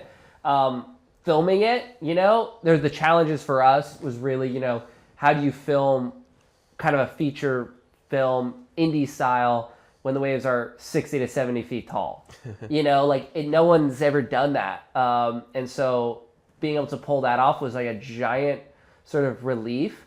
Kind of felt more in my element in those scenarios, you know, because between riding big waves on like the biggest day in 10 years, I was doing acting scenes, and it just was like pulled you out. And then also being producer on it as well, you're trying to figure out, you know, if everything's just working well. And, you know, you have the elements against you. I think the hardest part has been, you know, just in the distribution phase and trying to get it out there so it can have some legs and not disappear into obscurity. And so I think, you know, it's going to be worth the wait. The film changed quite a bit in the editing process. And I'm really excited. I just want people to be able to watch it at their leisure at home, or, you know, better yet, go to the big screen and see a 50 to 60 foot wave on a 50 to 60 foot screen. And hopefully they can sort of manage that feeling of what we get in the water. And the lenses we were able to actually get our hands on, real cinema lenses that have a certain level of depth that makes the waves feel bigger. You know, the joke is in big wave surfing is big waves aren't measured in height, but in increments of fear. And so the idea is to get your palms sweaty a little bit when you see a giant wave coming towards you, or little Dustin in the film dropping it for the first time, you know, or the horrible wipeout that our friend in it, Nathan Florence, takes. You know, there's a lot of different elements that went into it. I think, you know, the film itself looks really pretty, and it's the one thing that, you know, no other film on this like level of surfing has done is just there's no CGI. There's no swapping anything. I mean, we couldn't afford doing CGI anyway. So good thing, because we're forced to like try to capture everything in camera. And there's really not a major film out there that doesn't have some sort of level of CGI. And it can definitely elevate the film in many ways, but you know, the whole idea is to really make it feel like it happened and it was real and you're a fly on the wall. And I've always dreamt of trying to capture what it feels like to be at a big wave spot like Pe'ahi, you know? And so that, I think, was achieved. Now, if people don't know it exists, it doesn't exist. It's all perception is based from the public in a way. Like, you could have your own truth of what you believe in, but, you know, it could be completely different to how people that aren't in our world think. So, you know, I just hope that people enjoy it, get inspired to, and also the people that we had act in it did such a good job. Totally carried my scenes, that's for sure. No, you're great. You're great. I think you just played yourself, which was awesome, and that authenticity showed. I played a version of myself. I would say I definitely played maybe like a more old school Kurt character. Okay. I'd say I'm much happier all the time, and you know, I kind of bounced that feeling off of our director Etienne Aurelius. I was like, no, I want to be like the way I am, and he really pushed that. Hey, for this type of story and film, you kind of need to have this little bit of, you know, intense, maybe borderline arrogant side, because there's a growth between both the characters of Dustin and me playing myself. So it is just a fictionalized surf film, and that's what was required, and I think it did make the film better. But you know, that's the art of kind of compromise in filmmaking, is you're really trying to, you have the idea on paper, but then you have to like piece it together while you're on set too. And we had to change kind of a lot of scenes because of the conditions we were dealt with as well. So some things had to be lengthened, some things had to be shortened, on and on. Yeah. So doing this film, you guys filmed it a couple years ago, and like that's just the process of making a movie. Sometimes is you do it, and you have to edit, and then you have to get distribution. There's so many layers that go into it, so many moving pieces that I think if you're not in that industry or you don't know about it, that's kind of the reality of it, especially when you're an indie film. So I've seen different iterations of this. You know, I've seen the movie about 3 times, and from the first draft or whatever version that was, I thought it was amazing. There's so many layers of amazingness, from seeing the huge waves and everybody riding it, to hearing it and feeling it, and then seeing the actors, the characters, and then the story. It's a good story. Yeah. Like, yes, we want to see the cool wave riding and all of that, but it's a good, like, inspirational story, and it touches on the homeless community as well. It touches on mentorship, the local brother, the local uncles. The coolest thing to me was that it was relatable. Like, the closest thing to, like, the best Hawaii made film that I enjoyed was 50 First Dates. Totally. Because I saw the aunties and uncles that I grew up with. And so seeing this and seeing, like, people from Hawaii playing people from Hawaii, and having that story of, like, a homeless kid wanting to, dream big. Yeah, and it was awesome. The whole thing with the film, it's like, yes, it's a fictionalized sort of story, but it's all based on real life happenings, kind of melded together. And, a lot of this, and I've always felt this way being from Hawaii, is that all the stories that are usually told are outside of our world. And there's not the nuance of our culture, like, and when people do come out here to make films, while they do great jobs, sometimes they miss the mark on things that, no one else would know unless you grew up here.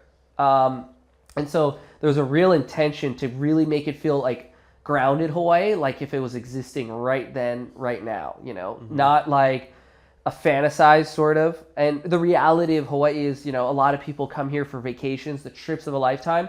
But it is an island. There's limited resources, and local population, the Hawaiians, being displaced, and really no solution, at least within, the government, has, happened. So bringing an awareness to it. And then also, more than anything, not like trying to ride on the fact that it's a horrible thing that people are homeless, because it is, of course. It's more like, hey, if you come from nothing in Hawaii, you can become the greatest of anything. And that's the privilege of actually being born here. Whether you have a cent to your name or, you have all the resources to your name, literally you could have nothing, and people look at Hawaii as this incredible place, like one of the premier places on earth. There's opportunity, and you have to be willing to play the game, but then also find that path and use your own personal passions and what you like to do to create it. And just like you've done with Keeping It Aloha podcast, like it's you're creating your own destiny. So in this film, you really get to see a kid who obviously had a dream, and I think that was me as a kid as well, not in that sort of situation necessarily, but having so much self-belief that you could do something, that you create the opportunities around you without knowing it. You manifest it into real life. And I think if you were to ever watch a continuation of this film, I mean, really where Dustin in the film heads is he becomes what I am in the film now. And, I think eventually he would mentor the next. And that's the whole thing, like the evolution of sport, the evolution of surf. It's, taking it as far as you can, and then you end up mentoring the next generation, and then they take it as far as they can. And then it's just, if there's not someone willing to be better than you or get better than you, your sport's going to die. It's going to not exist in a generation. There hasn't been one sport in history that is truly great where, the next generation doesn't break a record somewhere or do something. So having that humility too, as like somebody that's, in their prime, like myself, understanding like, okay, like, I'm in this cycle right now. And fortunately, I'm enjoying this moment, and I got to learn how to enjoy the next moment. Hopefully not until I'm in my 40s. Yeah. I mean, you're 33 and you have world championships. I'm 33. I have a PSA 10 Charizard. That's the difference between us. Yeah, that's dang. You might be killing it more than me. I feel like nobody cares about championships anymore. Yeah, they care about Pokemon. That's what they care about. Pokemon. But going back to the movies, the side characters were great. People will see that. But that was another thing, and I meant to get to that. And based on your next question or your last question was that Yeah. the characters, like we had Dustin, he's like a phenomenal young actor in his kind of first film. And he's grown a lot. He's taller than me now. So he's like almost unrecognizable from when we shot. And it was only a few short years ago. But you have Uncle Chemo, who is like security guard, a day-to-day job. And he's the one that keeps the North Shore safe during the competitions. And you know, but you would never know it, but he was so good. And he actually, while he did play himself, he played a different version of himself that no one really sees. Like there's a gentler side, and that's the funniest thing. All like, you know, the toughest, gnarliest guys in Hawaii, the Mokes or the Titas, like, yes, they could be gnarly at sometimes, but they could also be the biggest teddy bears you've ever met. It's all love. And, you know, tough love is a lot of times good love too. So everyone needs a little bit of tough love time. But my favorite part of Uncle Chemo's scenes were like when, you know, the two boys were, you know, messing around in the homeless camp and they throw a spear and it almost hits him. And then he cracks it and he's like, hey, what you doing? And then they're like, sorry, Uncle Chemo. And then he like, you know, it's just that whole thing is so real. Exactly. And I remember that as a kid as well. You're like, oh no, Uncle's bad, you know? So those like, you know, and you know, every single person that was a part of this like really went beyond and really, you know, did it for the love of filmmaking because, like I said, we were on a shoestring budget and we were just kind of like trying to make it happen as we went. Which is even more impressive because of how it turned out and also the acting of everybody. Nobody was like a well-known actor in this, and everybody was believable. They executed their lines, and I think Etienne, when I talked to him before, he was telling me how to like. That's kind of like his specialty. He's like, he can make people act. He's like, you don't need to have acting experience. I will like show you how. And so what was like the process of like getting people who this was their first time acting or maybe very little acting experience, even for yourself? Yeah. Like, how did you guys become so good at it? Well, I mean, to be honest, I think it's everyone could probably say this, but like when you watch yourself acting, you know, on the film, I'm like, God, I'm a horrific in this thing. That being said, that's just me being like, you know, okay, a perfectionist. I'm like, I could do way better now if I had the chance. And I'm not I'm not like a film critic too. So, you know, film critics could probably watch it and give way harsher critique. Totally. Yeah. But I will say being there, like behind the camera on set or when I'm even in a scene and between the boys, you know, doing their thing, you know, and the relationship between, you know, mother and son, uncle and, you know, nephew sort of thing, and all these different sort of elements. It felt like I was on a documentary set in a way, and they were doing it naturally. And that's the thing. I think just like in anything in life, learning how to let go, and, you know, with acting, it's not thinking about what you look like. You just have to just sort of be, and you just have to, the hardest thing is, of course, trying to remember your lines. But I think the best way I learned to remember my lines was the feeling those words would make me feel, if that makes sense. Because if you're just trying to focus on the words themselves, it feels wooden. It feels like unnatural coming out of your mouth. Because most of the time when we speak, we don't think about what we're saying. We just kind of say it. There might be a millisecond of like, you know, thought behind it, I'm sure. But in a general conversation with someone, you're just kind of throwing out phrases that you kind of have lined up in your head. So in acting, I just tried to like, for me, to try to save me, I was like, okay, I got to know the lines close enough, but I got to attach a emotion to it and like a feeling of what it would feel like if this was real life. And then I'd do that and it would feel more natural. And of course, Etienne, he is a very gifted director and kind of filmmaker. And he does have the ability to really pull performances out of people. And he pulled some performances out of me, and you know his methods could be like unorthodox at time where trust me, they've seen 5 hours of episodes on this podcast with Etienne. Everybody knows how he is. Yeah, no, like but there is a method to his madness, and you know obviously most of the greatest artists you know have their ways of doing things, and it's unorthodox, and you know, but you look at the finished product and this is what you sort of get. And yes, he had this ability to take what should have been, you know, at minimum like multi-million-dollar budget, and he could, you know, do it with, you know, couple $100,000. And that is also to support not only the actors, but being able to be out there on the boats and the jet skis and, you know, the rental equipment for the gear. And it all just sort of adds up because you think, gosh, we could do so much with that. And then you're like, by the end, you're like, oh, there's no money for like hiring an editor, you know? And so that's why it takes 3 years. But no, it's like, it was a great learning experience. The whole project was a massive lesson. And I approach my life very different now. In, you know, so many different ways, the good and the bad, of course, because you just learn. And it was great. Talk about scaring yourself once a day. I got to step out of my comfort zone into a world that I didn't know how to necessarily produce. I knew what I wanted to see on the screen. And so I had this vision. And it was interesting how the whole project sort of started off was like, Etienne was working with Jason Momoa, and he was on the set of Dune in Jordan. And he was kind of the only person that I sort of knew in that level of world that I could bounce an idea off of. And there was a few things growing up I wanted to be. I wanted to be a world championship multi-sport athlete.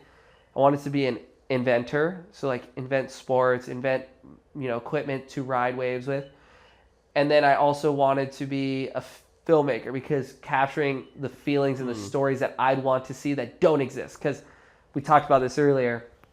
People growing up in Hawaii, until like, I swear, Moana, it was like the closest thing that felt like culturally close, you know? And it had to be an animated film. So I think there's still a lot of room and growth for like a real like live action sort of picture. And we did this, like, so I called him up or texted him and I was like, what do you think of this idea? I've always thought it'd be really interesting. Homeless kid, you know, gets mentored by somebody and he works his way up to eventually surfing Jaws. And that's the funny thing. We shot this whole thing as just a short film at first. We're like, let's make the best 30-minute short film you could possibly make. And it came out really good. And honestly, it's still, I guess there's a soft spot in my heart for it. It's like almost like, to me, my favorite because that's where it began.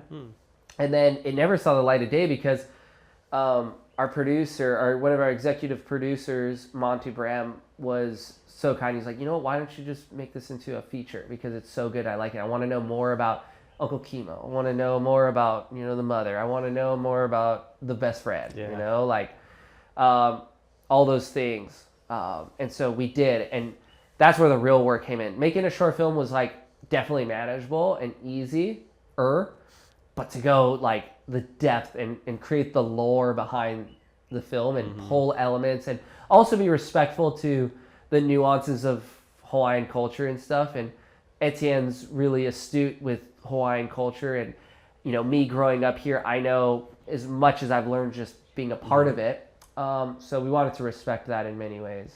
So what are some funny or cool, interesting production stories that you guys have? People are going to see this not too long after this episode comes out. So I know they're going to get excited. They're going to be watching it. They're going to think of this episode and be like, hey, this is the scene that he talked about. And so well, you know, we spent, like 2.5 weeks at the homeless camp over on the west side of Oahu. And just being in that scene was just, or being there was just always intense because we got permission and we were allowed to be there and we were donating to them, you know, help their lives be a little easier. And they graciously allowed us to go film over there.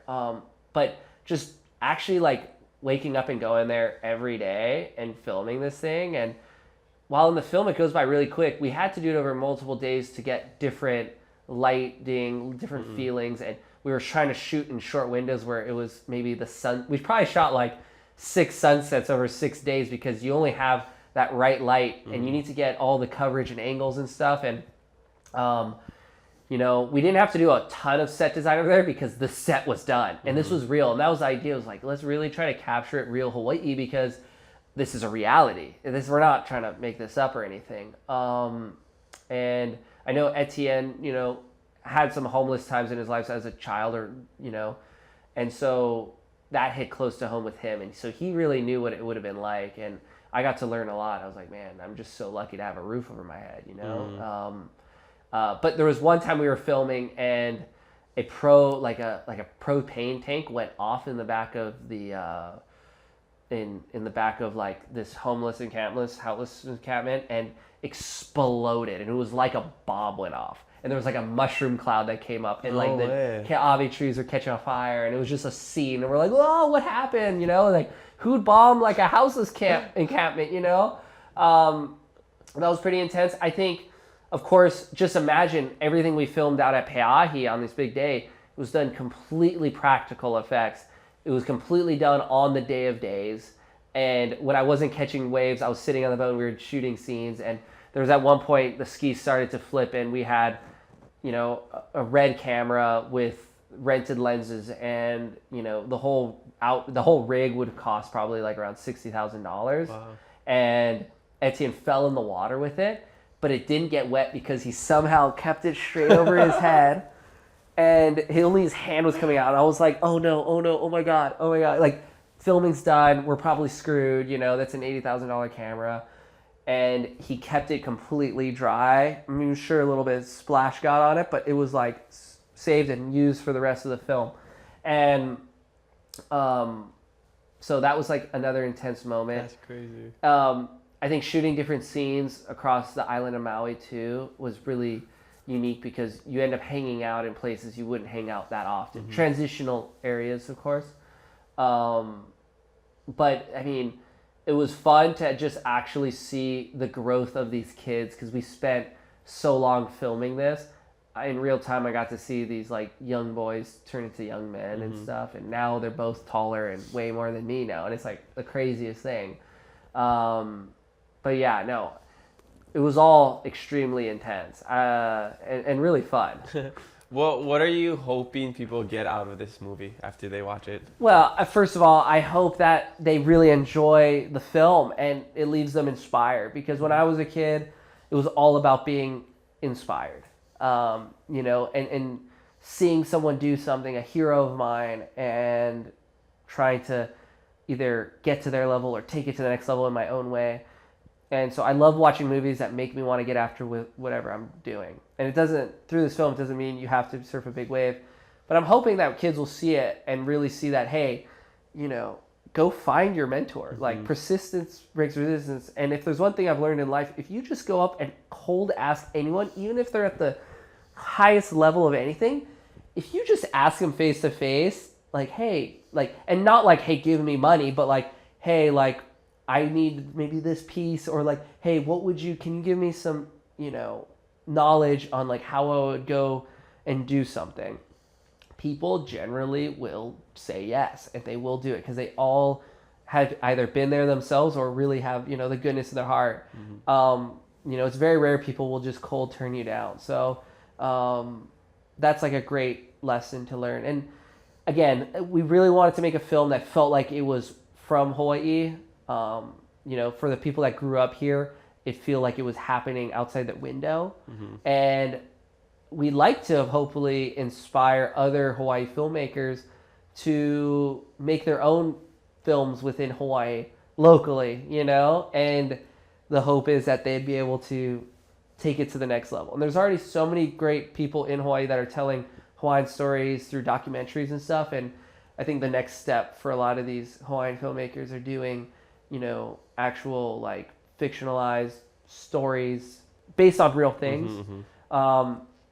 And I think, you know, if you can entertain Hawaii, that's kind of all that matters. And if you can entertain Hawaii, the rest of the world will want to see what the fuss is all about. So we'll just hopefully let the film do the talking when it comes out. Yeah, I'm super excited to see the reactions from people and to see you guys get your flowers for this movie, because I know I've said this so many times, but it is genuinely the best Hawaii made movie I've ever seen.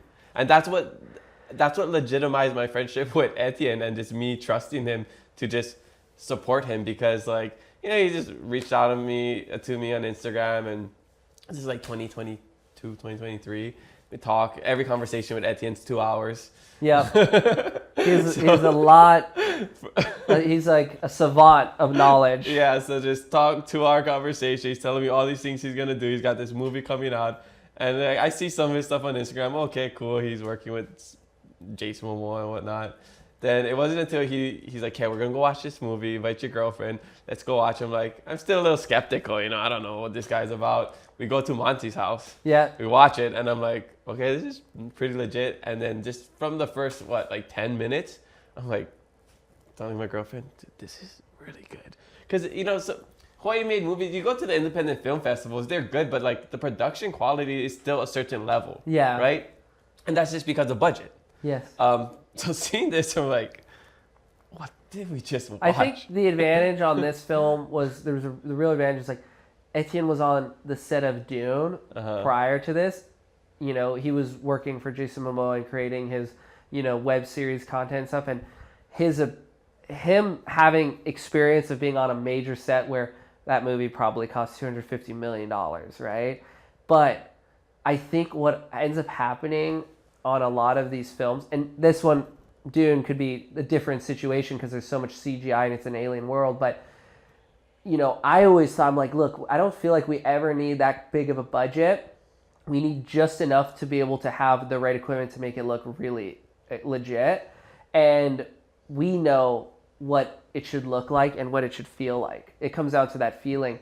And Etienne, he was able to really merge the two together and give it that feeling where each scene blends in well together. It doesn't feel too separated.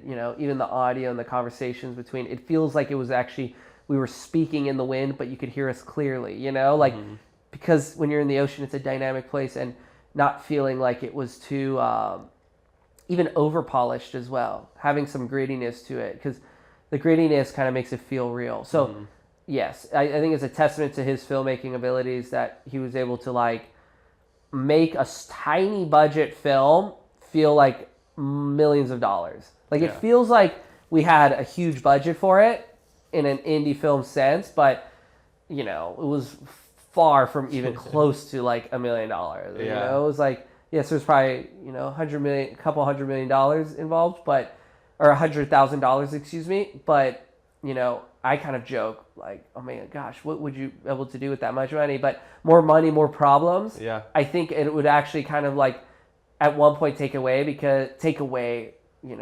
I think you'd want more of a budget for the ability to move quicker and have people dedicated to one thing and the convenience of it, and to speed up things. But when you're, there's only a few of you that are handling everything on the back end, and everyone else has, we all have our own lives to keep up on. Mm-hmm. So being a professional athlete and then also trying to work on a film is a challenge in itself. Yeah. So what happens if when this movie comes out, man, you're worldwide, I mean, you're already internationally recognized, but now you're just we need Kai in our next big movie. We need to have him in the next Avenger movie. Can we see, is that something that you'd be open to? Yeah, I think the reality is I think, if I had that opportunity, I think a lot of I was thinking gosh, man, the kids have the biggest opportunity because they're growing up into this adult age, but they're so good at acting and they could be molded and and turn into so many different characters on film. So the goal would be to just see them be able to go to the big leagues and have the opportunity, and even everyone on the film, for Uncle Chemo to just continue to get Hollywood jobs versus being security on them, which he has. Be the guy in front of the camera because he's that great, or, Dustin's mom in the film, she's an amazing actress and could cry on cue. That was really hard to do, especially when you're not maybe it's your everything, your professional job. For me personally, throw me in the deep end. I would love to get amongst it, and do something. I have no expectations of it, my expectations are even pretty low that the movie will go, super big. In a perfect world, you just want it to become some sort of a cult classic that people would oh, we got to watch that movie again, Yeah, like a Point Break or something. Or North Shore or something. Oh yeah. I think it's gonna be bigger than those that. films were corny and whatever, but they were still fun, And I think as a filmmaker or producer, your worst fear on any projects is for your film to just kind of disappear after you've worked so hard, and you just kind of want to see it have its own life and have its own legs for at least a decent period of time. But, you know, yeah, like I'd always be down to be in a big movie for sure. The whole time I'd be there though, I'd be trying to learn so much about how they do things and be like, okay, like if we make another film on our own, how can we make it even more elevated and better and feel more big budget, you know? Yeah. Well, stay tuned, guys. I can't wait for everybody to see it. And congratulations on an amazing, amazing film. And I'm not just saying that just because you invited me into your house and Etienne is here. Etienne's holding you hostage. Yeah. He's actually pointing a spear gun at me right now. Yeah. All right. So we'll move on to the next question. This one comes from Joy Aloha _ This person says, shout out to Joey, you know, past podcast guest. He says, what do you think of surfing as a cultural practice to now corporation competition? Can you repeat that one more time? Yeah. So Joey. Yep. Joey Cadiz. Yeah. Eddie Invite. Yeah. Charger. Hammer. Lifesaver. Yeah. Solid dude. So awesome. He says, what do you think of surfing as a cultural practice to now corporation competition? You know, it's a fine line. And Joey, I think he knows that the balancing act that's required. But I feel like, you know, I started surfing big waves because it was a spiritual pursuit. It was something that I connected with on a deeper level. It was my church, essentially. And the beautiful thing about surfing, water sports in general, is, and I look at it as sort of like anyone's relationship with God. Everyone feels like the ocean in them is like, you have such a personal connection that to the point where the ocean almost belongs to you. And I don't mean that in like, it's mine, no one else can have it. Some people do take it that far. However, when you're at the beach, you feel like, no, this is like, I have this connection no one else has. And the beautiful thing about water sports and surfing is everyone can have that. And that's okay. Like everyone in the world can have a one-on-one connection with the ocean, as if it's their teacher, their mentor, their mother. I look at, you know, the ocean as my greatest mentor, teacher, and motherly in some sort of way. One that can hand out cracks too. But you know, the balance, like for me, I was always going to surf big waves, whether it became my career or not. And I never tried to. Actually, I was always sponsored by doing windsurfing and stand-up paddling and, you know, things that didn't require big waves. And eventually, it took a long time, but I was literally didn't have to surf big waves to be sponsored. Like I wouldn't lose sponsors if I stopped that day. Of course, it became part of who I was as a brand. And so, you know, future contracts, it was like, oh, we love your big wave surfing. We want to sponsor you for that too. Sometimes it could get like, you know, you're like, gosh, like, I don't want to feel like I'm forced to do anything. But then I have such a pure feeling for it. I always told myself I'd never surf big waves if I didn't really love it. Like I really have, I always feel like I have unfinished business, like goals to achieve or moments to experience. And the moment that's gone, I'll just happily like walk away. Not sure if that'll ever happen, which is lucky. So yeah, that being said, you know, I do feel like that's what allows me to go out and really enjoy myself in big waves, because it's like, cool, I get all this support to travel and do it, but the buck stops with me and I don't have to be forced to be out here at all, you know? It started in the right place and it's going to end in the right place. And that's what I mean, how surfing isn't a sport to me, it's a lifestyle, because once the career is finished, I'll be doing everything I'm doing now the exact same. You just might not see much of it because I won't be filming everything. Yeah. Or doing crazy tricks, I think I'll never stop trying to elevate and push my limits on a high level. Yeah. Honestly, some of the things you do just doesn't make sense. I see, you know, crazy athletes doing these, you know, especially with Red Bull athletes, you know, doing these things that just doesn't seem humanly possible. And then when you see somebody doing it so easy, like you, like riding, like, I don't know how big, a huge wave on a longboard, doing helicopters and switch stance, and I hurt myself trying to do a helicopter on a 1 foot wave. I'm like, how does he do this? It's just crazy. All right. Speaking of like church and stuff, my dad left a question. Michele Hallelujah 33. He left it in Hawaiian. I ko umana o pono kamana o I o nui loa no kahana ana I kanahana apela aku. Polole paha kela wa nui kono mana o I o me kapule paha no hoi. You understand? A little bit. I picked up on a couple words. I got a little bit, but you were speaking a little fast. My dad only speaks Hawaiian to us, so that's why he leaves the questions That's amazing. in Hawaiian. Yeah, super blessed. But he's basically saying in his opinion, there's probably like faith, a lot of faith in what you're doing and all the other stuff. So, is it true that maybe you have faith? Like, do you pray? Like, what? Basically, he wants to know if like faith is big in your life, and maybe do you pray Like before? faith?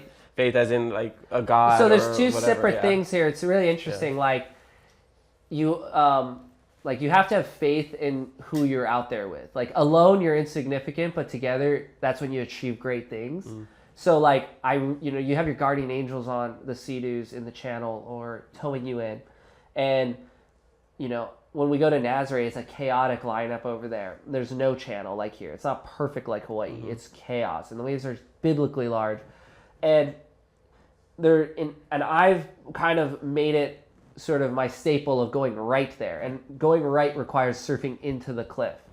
So you have to have your driver on you as like white on rice. Like they need to be on you. Otherwise, you could totally die. And so they always joked with me. They're like, man, you have blind faith. And I use my gut feeling a lot to like, hey, I just know it's all going to work out. Yes, I might get worked, but I just know everything's going to work out. And there's other times where it's like, oh, this is bad, kick out. And people are like, why'd you kick out? It's like, dude, just something was going to happen that I can't describe, but I just know. And so there's always going to be another way to try.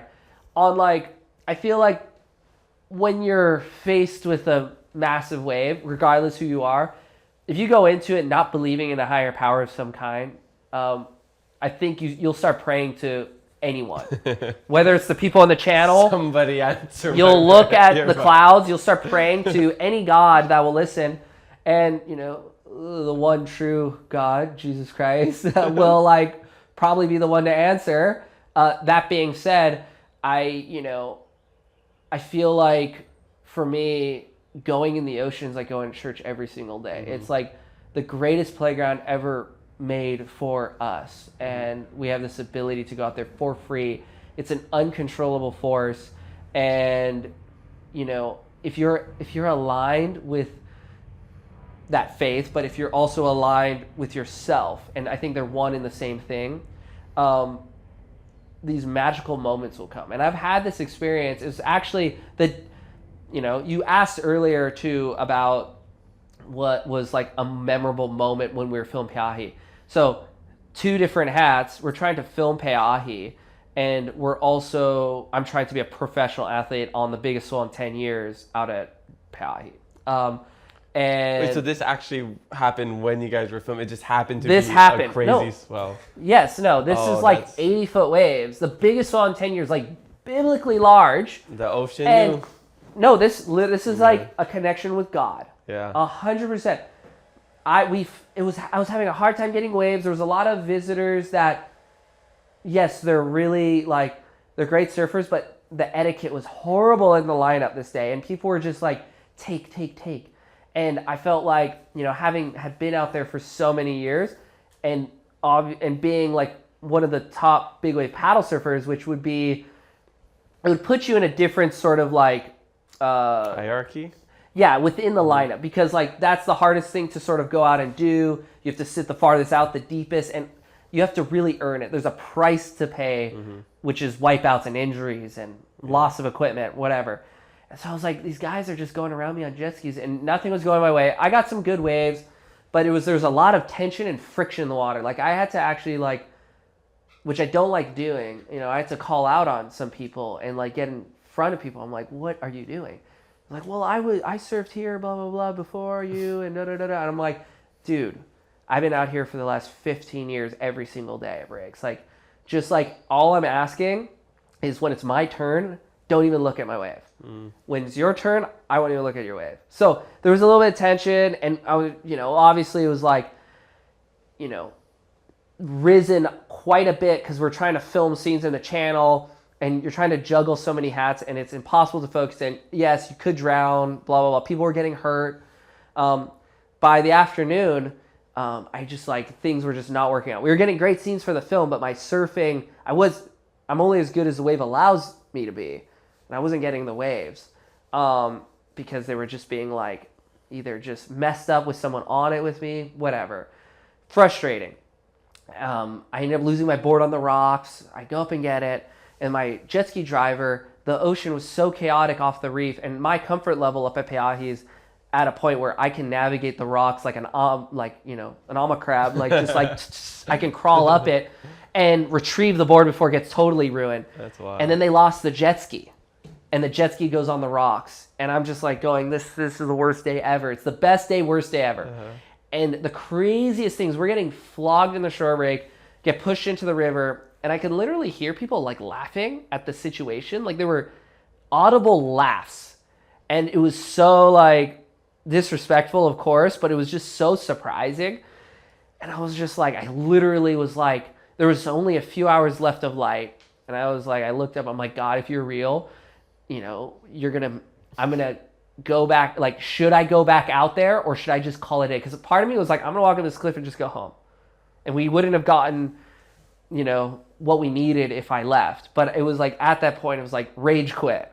And I never quit. I always told myself when I was younger, I was that's to a fault. You got to know when to walk away from something and not just quit. But it was and I'm what would I feel like when I got home and be alone at my house? And I'd feel horrible, I'd rather, I can't go home. I'll feel terrible if I'm not here right now. And it was the strongest feeling I've ever gotten, where it was someone was literally wasn't in words, it was feeling. It was go back out. Go back out. So we tied the jet ski to a coconut tree, and we're just, because it's still kind of, salvageable. So it was cool. A couple people came down and helped. My jet ski driver actually nearly broke his ankle because we got caught and rolled through with the machine. And we go back out, and my brother's usually pretty quiet, kind of passive in a way. But in this case, it was the first time where he's you know what, screw those guys out there. Get on the ski. I'm going to get you the best waves you've ever ridden out here. The craziest thing happened. It was all of a sudden the light turned gold. You'll see it in the film with everyone on the boat. It was emerald gold waves. And we'll go back out there, and I'm waiting. And there's only a few tow teams left. And, they were kind of focused more up. And I was Ridge was no, we're going to wait for the biggest and gnarly. No one was going for these big west barreling waves. They were going for tall ones, but that didn't have that same wall. And I was okay, Ridge, if you see the biggest, blackest wall come in, just know it's for us. I feel in my heart, I was told there's going to be literally 2 that are going to be gifted to me. And it was the craziest thing because they were the biggest waves, and these skis people didn't go for it. They just didn't look at it. And I was how weird, how strange. Why wouldn't they go for it? Turns out, first wave I got towed into, it's just the gurgling, gnarliest barrel, and the lip is just alive, and I don't think I'm going to make it. I come out, and I do a massive punt out the back. That made the film. Yeah, I remember that scene. And so that was a really great wave. And then I go back out, and I'm gosh, there's one more. And it's just, getting golden light. And then this was probably the best wave in the film, captured from the water. And one of probably the biggest barrel I'd ever been in. And it was just clean and perfect. And the barrel was like a cave where it was so big, the air was getting sucked into the tube, and it looked like teeth coming off the lip, like I was inside Jaws. And that's why they call the wave Jaws, right? Pe'ahi in Hawaiian means the beacon, or to be called. And it called everybody from around the world. It called me, since I was a little kid, to surf this wave. It's the calling. And that's also why we named the film Pe'ahi in the beginning, because it's the calling. And Dustin was called to this, Yeah. And so, but then, of course, National Geographic, mainstream called it Jaws because it looked like Jaws. You'd get eaten by it. And I was like, I'm in Jaws right now, you know? And so a place can have multiple names for sure. And so I was in Jaws, and I remember coming out, and it was just such a relief. And everyone on the boat, you know, my wife was there, you know, the whole production crew, that was like all 5 of us. And everyone was just so stoked because it was for the movie too. Yeah. So it felt like the ride wasn't just for me, but it was for this bigger deal. And they got to experience that too. And yeah, that was like a significant moment where, okay, like I kind of made a pact with God that I would never not believe God existed. Because every time I've ever asked, I've received. Like, it's the craziest thing. And that's also too why I've maybe had blind faith when I'm in the water a little bit. Like, I always feel like everything's going to work out. And I'm sure maybe one day I'll be like, oh no, like it's not there. But we all have our time on this earth, and when we go or when we stay, it's not really dependent on us, of course. But that was a super special moment in the film. And that was also kind of the ending scene for the entire thing when Dustin goes out and catches his big ride. So it was me catching in the film these waves that felt like they were sent by God. And this is on a personal level. Like, no one ever knew about that, even when we were filming this. It was like this little thing that I had. And then in the film, I pick up Dustin, he gets his wave. And it's at the end of the day, and then that's his moment. So it happened in real life to me in the filming, and then in the movie it happened in real life. And still, chicken skin. Having Dustin out there Wow. might have been up to that point, maybe that same feeling, that same moment. Yeah. Damn, what awesome lore, film lore. And also just I was thinking about the name Peahi when I was coming here, and just how all the areas in Hawaii, they have significance. You know, they don't just name them just to give them a random name. There's always, you know, a reason for that. And I was thinking of, like, for some reason I just never made the connection of like Peahi, because like Peahi is like to wave, it's also a fan, but it's also like Peahi, like I'm saying hi to somebody or whatever. Yeah. I never thought about that, and then that's why people are coming, because you're like waving people like, hey. I think it's like all in the context, right? I feel like Hawaiian. Yeah, it's contextual. Yeah. Hawaiian words mean different things in different situations, and you know, I learned that from Dave Kalama, who's 50% Hawaiian, but also Laird Hamilton and stuff, who's pretty much a Hawaiian, you know, born and raised basically, or like raised on Kauai, but those people were always in touch with the land there, and they lived there. And you know, you'd hear stories from like legends like Jerry Lopez, who lived in Ulinda, which is like 5,000 feet up the mountain, and that same gulch that's from the top of there ends up at Peahi, and it's that river. And the sound of waves at night, and for some reason everything sounds louder at night. I don't know what it is. Is it the like UV molecules that change during the day? I don't know. It's something strange. But the sound would bounce up the gulch and rattle Jerry Lopez's door. And he'd think someone was up there, and he'd come to the door with like a bat. We'd be like, no one's there. And it would just be the sound of Peahi. And they had a bunch of nicknames for it back in the day. It was called Thunderdome. It was called the Dragon's Breath. It was actually called Domes because there was a dome house at the turnoff to get down there. But the land around there was always Peahi. And I think Laird and Dave and in the Strap crew, they always called it Peahi because it was the beacon, or to be called. And on a mainstream level, it was always named Jaws because it symbolized being eaten alive by Jaws, like, you know, the film, you know? So there's a lot of history, and there's a lot of energy down there, and the place feels alive. And I feel like it's interesting because you could come from somewhere else completely in the world, and you could be welcomed there, and it's all within your intentions. If you go there with the wrong reasons, you're gonna get slapped upside your head, whether you're born down the street or whether you were from South Africa. You know, it's all with intention how you approach it. And so in the summertime, I like to give back a little bit and go clean up the beach and get some of the surfboard rubbish that could be left behind. And I'm like, you know, just putting it out there, Peahi, that, like, you know, always good intentions when I come out here. That's a very Hawaiian mindset. You know, we say malama I ka'aina, ana ka'aina e malama ia oi. Like, take care of the land, and the land will take care of you. Malama I ke kai, ana ke kai e malama ia oi. The ocean will take care of you if you take care of the ocean. So it's all about that reciprocal aloha. Speaking of Jaws, the next question comes from Lenny Nicole. This person says shark stories and questions about being a dad of 3 while staying on top of his game. Well, that was the ultimate challenge is, you don't realize how hard it is parenthood.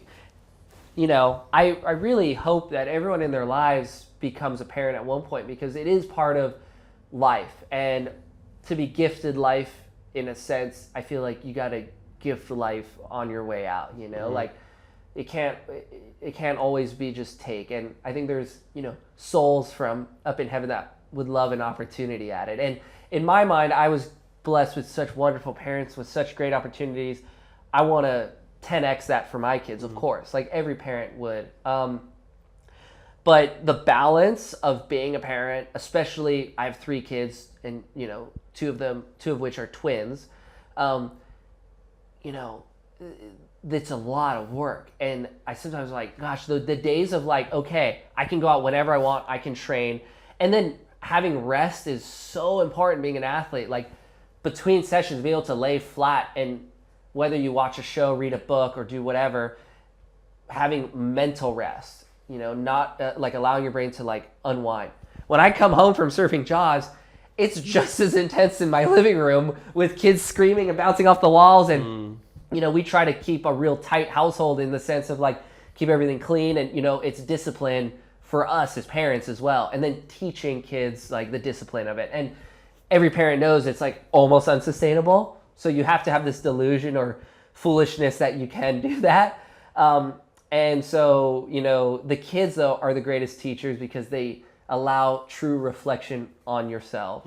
And it's softened a lot of hard corners for me, for sure. It's made me more maybe socially aware how I maybe really am because we all have an idea of who we are, but until you have like a real mirror, and this is the same mirror I get when I see a giant wave, it acts as a mirror like, who am I today? Because just because you arrived someplace and just because you're a world champion today, that only lasts one day. And then someone else is out to get that crown. So like in big waves, a giant wave will come towards me and I look in the mirror at it and I'm like, oh, I feel like a coward today. Or, oh my God, I feel greater than I give myself credit for. And that's a personal dialogue.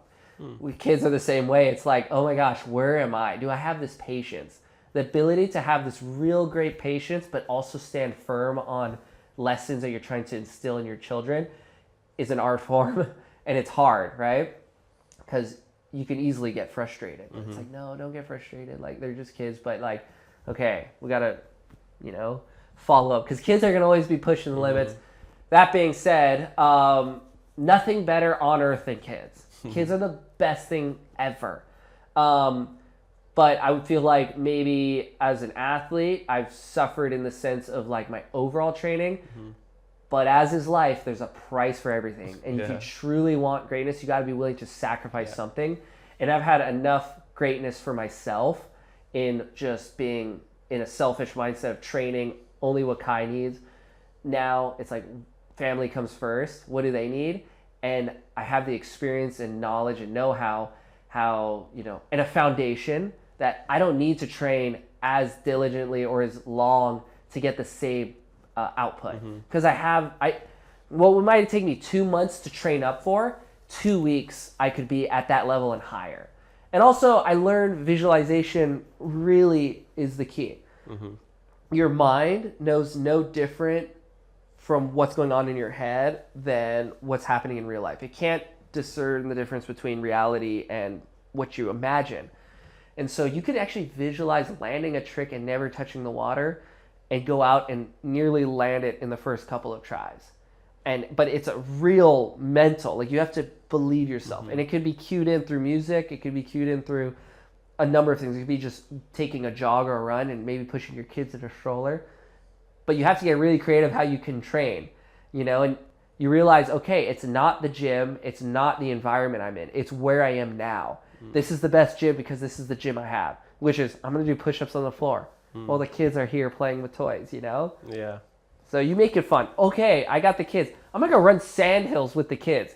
And instead of wearing a weight vest, I got 30 pounds in each arm because they're both 30-pound twins, You get creative, huh? You just got to get creative, and I think we make up rules in our head of what we think the rules are. But there are no rules. So you just got to take it moment by moment. It's like fear. You had a quote in the movie about fear. It's like fear is just a wall, or fear is an illusion. That was probably an Etienne line he put in there, and I had to recite it. But it was one of my favorite quotes from the movie. But is a fear is just a fantasy? Yeah, so something like that. We create these limitations. We put these limitations on ourselves. We're our own worst enemy at the end of the day. Yeah. Before we wrap up, we're gonna try to get these social media questions done. Yeah, I can blast through them quicker. And then I'm gonna visualize getting the top hit out of the Pokemon cards we're gonna rip. Okay. All right. Next question comes from Elliot.808. This person says, favorite young and upcoming surfer. Favorite young and upcoming surfer? Gosh, it's tough because like I said, back growing up, you'd only see who you'd get in magazines. There might be like 5 kids from around the world that really like be considered prodigy sort of surfers.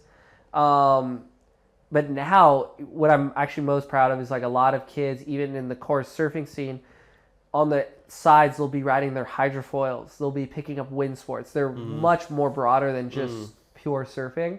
And I don't know if there's even just one you could really pick out, because every day I'm like, oh my God, this kid's like got something. And the hardest thing is being a young kid growing up is that transition from being a child prodigy, child star, and transitioning into adulthood. Most people don't make that transition. It's weird because you wouldn't imagine there would be like this crazy threshold to overcome, but there totally is this awkward period of like 18 to 20 where it's like, are you going to make it and establish yourself in, you know, adulthood, professional athletes? And so, you know, I don't know if there's just one kid to come to mind. There was 2 kids that came from Tarifa, Spain that are only wingers, and they do surf for fun on the side, but they were doing incredible tricks, and I was with them, and I was like, man, these guys are like some of my favorite wingers now, you know what I mean? And they were all like 19-year-old kids. But the same thing goes with big wave surfing. You know, there's kids that'll huck themselves over the ledge, up-and-coming windsurfers. I don't know if there's one name I could really say. Okay. There's just, it's a beautiful thing. There's a lot of opportunity for a lot of kids out there, and everyone's blowing my mind. Right on. That's cool. Well, I guess we'll keep an eye out for them. Next question comes from Finn_catcher. This shout out to Wes. He always leaves questions for us.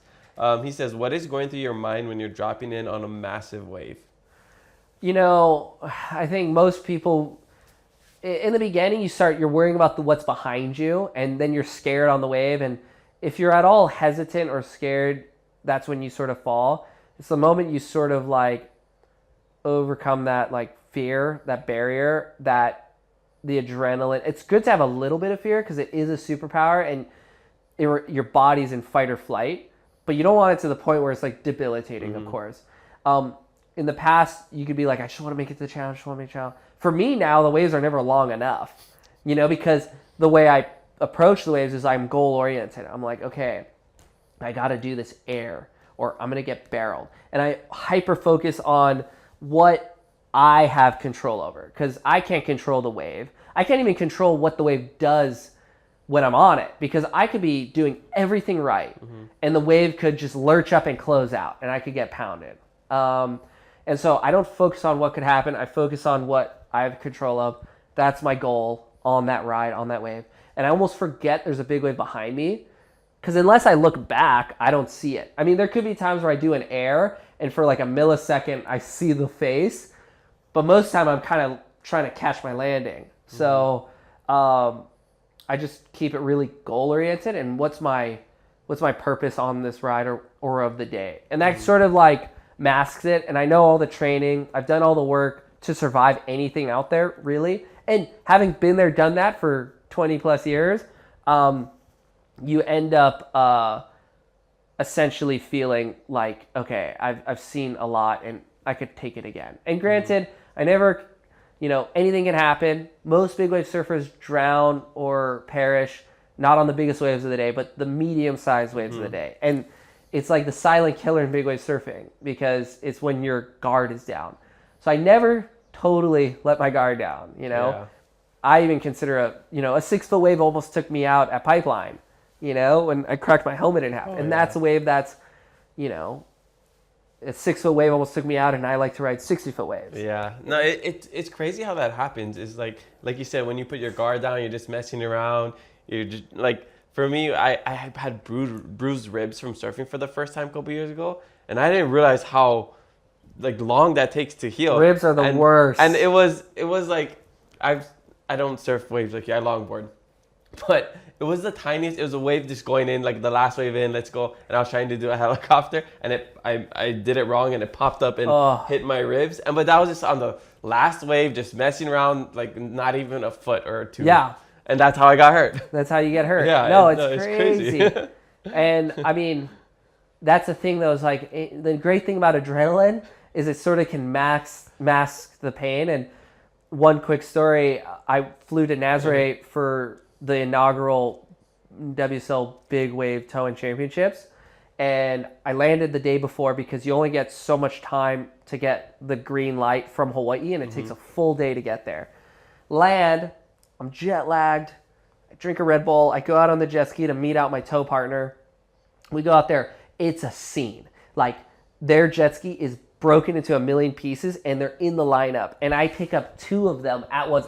It'd be like rolling up to the lineup and just seeing your buddies like in a horrible car accident, and they're like, you need to save them. I was like, oh my gosh, and I was like already delirious.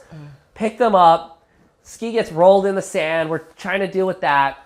I end up stepping off the ski, and somehow, you know, I end up in the water, and when he's coming back, he launches a ski through a whitewater, and you can't see when you're going through a whitewater, and runs me over, like hits me like, you know, I feel like getting hit in a car park, you know, like enough to not like 60 miles an hour, but it was like hard.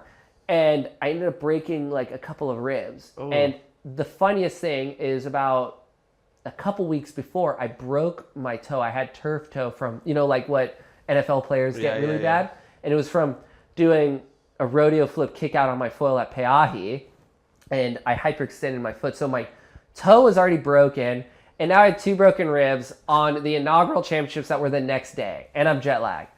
And I was like, I had so much adrenaline from getting rolled in the surf though, that the cold water sort of numbs you. And that night though, I couldn't sleep at all because I was already nervous and scared about the next day. But I was like in the water before I got rescued by the guy that ran me over.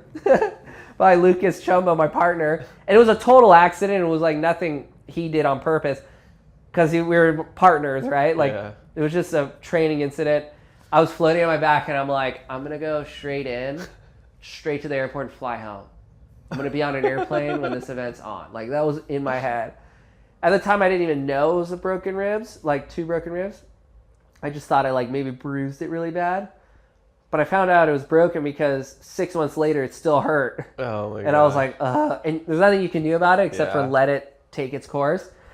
But the next day, the adrenaline kicked in. It was funny. Ironically, I rode the biggest wave of my life that day so far. How tall was it? I think it was measured like 70 feet in the official thing. It felt bigger. It was like this big right, and it was aimed at the cliff. And at the time, no one really was going right. So this was kind of like a momentous wave for me, and also kind of for the spot, because the wave broke. It was weird. The wave broke like a Jaws wave. And it was almost as if that wave traveled from Peahi to me there for that event. And I really manifested that event because I was like, it's the first one. Everyone's telling me I should win because I've been tow surfing a lot for many, many years, even when it was in its dead period. And I'm also partnered with one of the best Nazaré towing surfers. And that I had a conversation to myself before. I'm like, okay, do a backside 360 on a giant wave, or just ride the wave out, get the first one under your belt. And I was like, you know what? You just have, like, at a certain point, it's like, if I die, I die. You know, this is pre-kids. This is actually during COVID, pretty much, like 2020. You would hear from a big wave surfer, guys. This was like I die. February 2020, right before COVID hit hard. And I ended up doing the 360, or like the backside 3, landing it, but then catching air and eating it. and thinking I was going to get absolutely annihilated on this like giant wave. And the wave spat me out the back. I didn't even get pounded. And everyone thought I got worked first wave. And I literally, it was like jumping in a pool and then popping up. I was like, oh my gosh, like how did I get so lucky? I ended up getting pretty like pounded later in the session, but there's a price for high performance. You're going to pay the piper at one point. But it was that one wave. We were driving back out and and I was like, turn on this wave, tow me into it. We weren't in position at all. I'm just like, whip me up the wave. And he's like, are you sure? I'm like, just go. Because it looked big. And I rode the wave, and it was the fastest I think I've probably been on a surfboard. It was the most intense. It was the one wave where I saw the lip in my peripheral break, and I was like, I don't know what I would do if I fell right there. I cannot fall. Like, it was a no-fall zone. It was just a survival ride, right?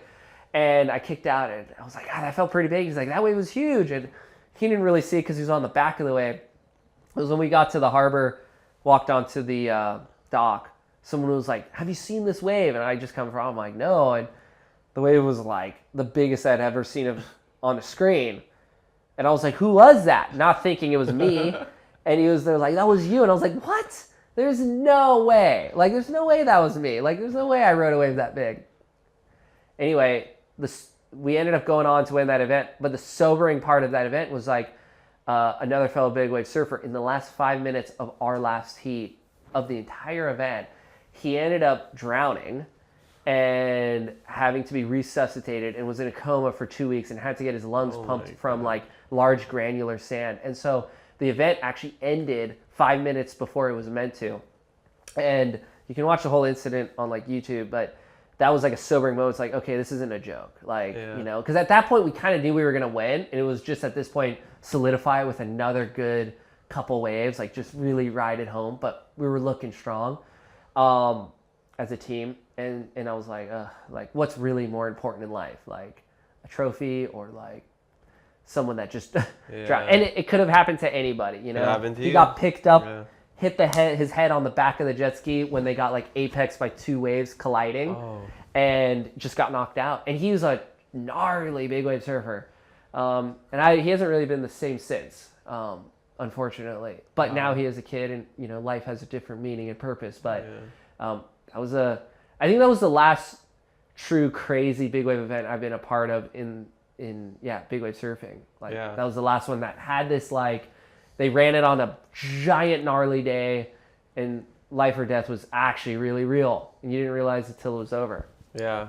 I mean, big wave surfers, I have a different level of respect. I mean, being a good surfer in Hawaii is like probably one of the coolest things that you can do. Like how, I don't know, Texas has football, you know, like being a big wave surfer, being a good surfer in Hawaii is like the highest street cred, professional cred. I think there's a respect to it because everyone here knows that it took a lifetime of experience to actually get to that point. You know, like, and you know what you have to go through to get there. So the dedication, you know, and I always, you know, when I say a really good surfer or when I was growing up, you appreciate because you know, okay, like they're willing to surf when the waves, there is no horizon. And so that was like, I want to be that guy that like isn't afraid to paddle out when the horizon is just white with waves. Yeah, no, I was just going to say it looks really cool. That's why. Yeah. Just joking. No, you guys are insane. I mean, like, no matter what you do, like, you ride a big wave, you could be like the biggest scrub I've ever met in my life, and you just ride a huge wave like that. I'm like, this guy's the man or girl. Yeah, for sure. Okay, last question then. Sorry I didn't get to everybody's question, but I'm just going to end it with this one because this is probably really good to know for... I can go quicker too. No, it's fine. This is just from arorinha.ro. This person says, how did you get your first ever sponsorship? I'm sure there's a lot of young surfers watching this hoping to get sponsored. So if you have any advice for that. Well, I think my first sponsor where I got flowed gear was probably High Tech Surf Sports here on Maui, where you'd go in and, you know, they give like kids some free gear and then, you know, a discount and, you know, you get a sticker, and it actually really meant something, you know, to have a sticker on your board that gave back. And then, you know, Dave Kalama sort of sponsored me when he was on Quicksilver. He sponsored me in the way where I thought I was sponsored, but it was really him just like getting me some clothes sent to my house and a couple stickers. And I wasn't officially on at the time it was Quicksilver. Like I wasn't, they didn't even know who I was probably, but it was like Dave, being the legend that he is, was like, would send a couple boxes and get stickers. And gosh, you just like, obviously you idolize the sponsors that your heroes have. And then I'd say my real, maybe official sponsor was with Nash. And they were known for, you know, having some of the best windsurfing equipment, kite surfing, stand-up paddling. They were like a real overall waterman brand. Wind sport really oriented. And Robbie Nash, you know, from Kailua on Oahu, legend, known as kind of one of the greatest windsurfers to ever live. 24 world titles in windsurfing, which is unreal. So he was a giant mentor of mine. He really brought me under his wing, and I just wanted to be like Robbie Nash forever. And so that was like the equipment side. I was like, and that was like about being in the right place at the right time here. Growing up, it was like, hey, there's this little kid, novelty, like let's get him some gear, you know? And so that was like, I was just on the gear program for a long time. And the craziest one was probably getting signed to Red Bull at 11 years old. Yeah, and them just kind of putting the faith that I'd become maybe something when I got older. And they were so far ahead of their time in how they sponsor kids or athletes. I mean, now you have to be older to be on the team, but at the time, my payment was like, okay, I'm going to be a Red Bull athlete, which is like being a part of a club of the best athletes. And I'm working my way up to becoming that. And they gave me a video camera. And they're like, document everything you're doing. And so my dad would film me windsurfing and film me doing everything. And I'd have to send the tapes in to them. And then they'd download it all. And then they'd send the tapes back. Like it was, you know, little mini DVs. So, you know, and the rest is history. I didn't get sponsored, of course, for everything else. But it's just interesting how, like, it started small. And it was, but my dad, my parents always taught me, okay, you're sponsored, but you have to over deliver because you are also in a niche category. You're not like, they're not seeing you as the next Kelly Slater or Andy Irons, you know, who were dominating at the time. So how do I carve my own space? And I'm going to be the best athlete in the sense of like delivering whatever they want and going far and beyond and like, hey, you need me here. I would be happy to be there and saying yes to almost everything.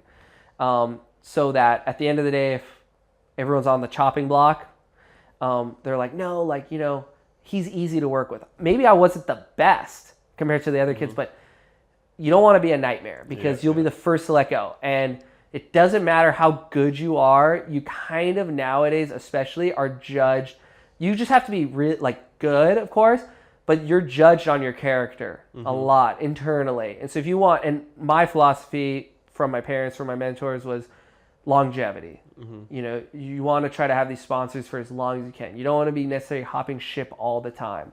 And so I've tried to, like, any partnership I've had, I've tried my best to stay with them for as long as I can, you know? That's what I was thinking as you were saying that. Like, you've been sponsored by Red Bull since you were 11. Yeah, so I think this year makes years. 22 years this year.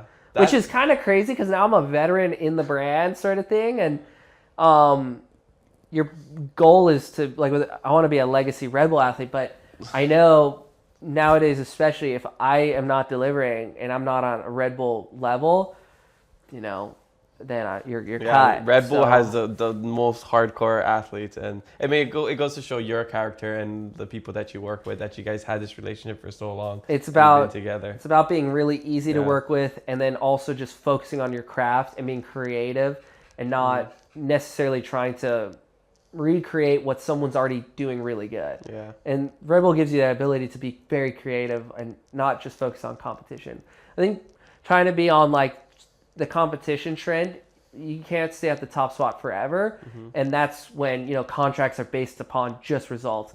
Although now it's based on analytics. So your goal would be to build a huge enough following that you can hopefully just maintain that through time. Yeah. Well, I'm calling it right now. Watch in the future, Red Bull's gonna do a collab with Pokemon. That'd be pretty cool. I'm telling you, like, I'm doing what everybody was telling me like a year ago. It's like, get into Pokemon. Now I'm telling everybody, Red Bull, watch. I'm calling you guys, so gonna watch this. Mahalo everybody for social media fan questions. Make sure you leave some for our next guest, and maybe a question will make it on the podcast. We're coming to the back end of the podcast, and I'd like to ask all of my guests the same question about keeping it aloha. It's the name of the podcast. So I want to know, in your life, how do you keep it aloha?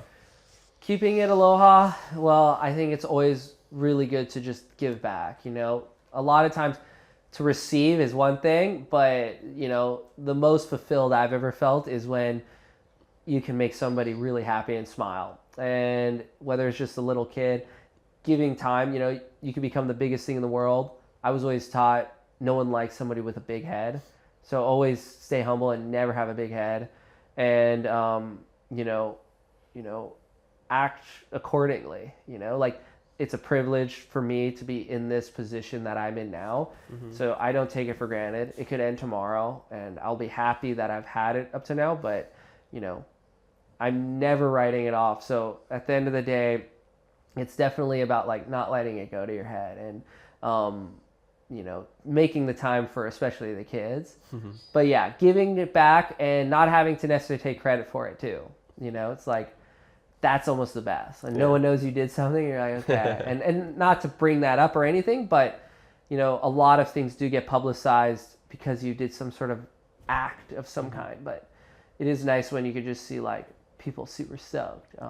So always be humble, and no one likes a big head. Yeah. Well, I think you're doing a great job. And like, even for me, I appreciate it. You know, like this is coming up on our 5th year of our podcast. And we've had some big guests, and we had some, you know, guests with millions of followers to zero social media at all. And, you know, I think with you having you on here, I think probably the greatest athlete we've ever had on the podcast. I can say that.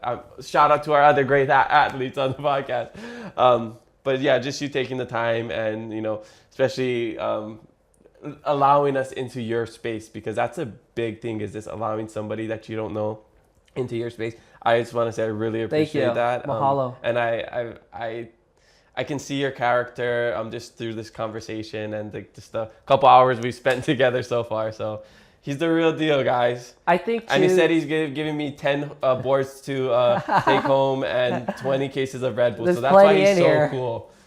And, you know, last thing on that, you know, I think, and this I think is like being raised in Hawaii, you sort of learn like any knowledge you require, it's almost like, I think it's not demanded, but it is expected to give it to the next generation and not to like withhold that, because that in itself is the gift, you know. It's like all that accumulation of everything you learned and being able to try and articulate it and share, you know, what got me to here. So, you know, I'm pretty open book about a lot of things that maybe I don't have to be, but the idea is, and this is like, I just a testament to, you know, it takes a village to raise a child. I feel like that's what Hawaii has given me, is kind of like, all right, like anything I learn, it's like pass it on. Totally. You know?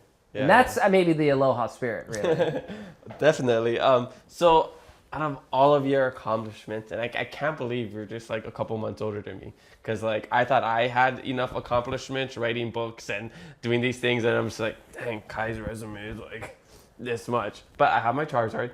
You don't have a Charizard, so you don't know that though. Oh, you don't know that. That is true. That is true. I don't know. It could be hiding behind one of these. Oh no, it would be in my safe for sure. I just want to know, like, what are you most proud of? I mean, for sure, having my kids, you know, that's the greatest accomplishment I've ever had. I think I really do tend to forget about maybe the things I've accomplished, and mainly because I'm goal-oriented to a fault, where it's like once I do something and I accomplish it, it's like, okay, what's next? And I don't know, I can even tell you maybe all the things I've accomplished, and I think that is a positive, because I don't get hung up on like how great I might think I am, you know, and that's not the point. The point is like the love and the passion for what I get to do every single day. And so, I don't know, probably my kids. I think I always expect myself to do something better than I was yesterday. If every year I'm not better than I was last year, I'm failing. To me, like I have to be constantly progressing and getting better at all aspects of life. And there might be a crash out here and there because it's a lot of personal pressure, but I should always be performing. And I'm sure there's gonna be a downhill side slope where I'm like, okay, like I'm no longer in my prime. But I still feel like I'm in my prime. So I'm like, okay, I just got to be better than I was yesterday. I got to be better than last year. And I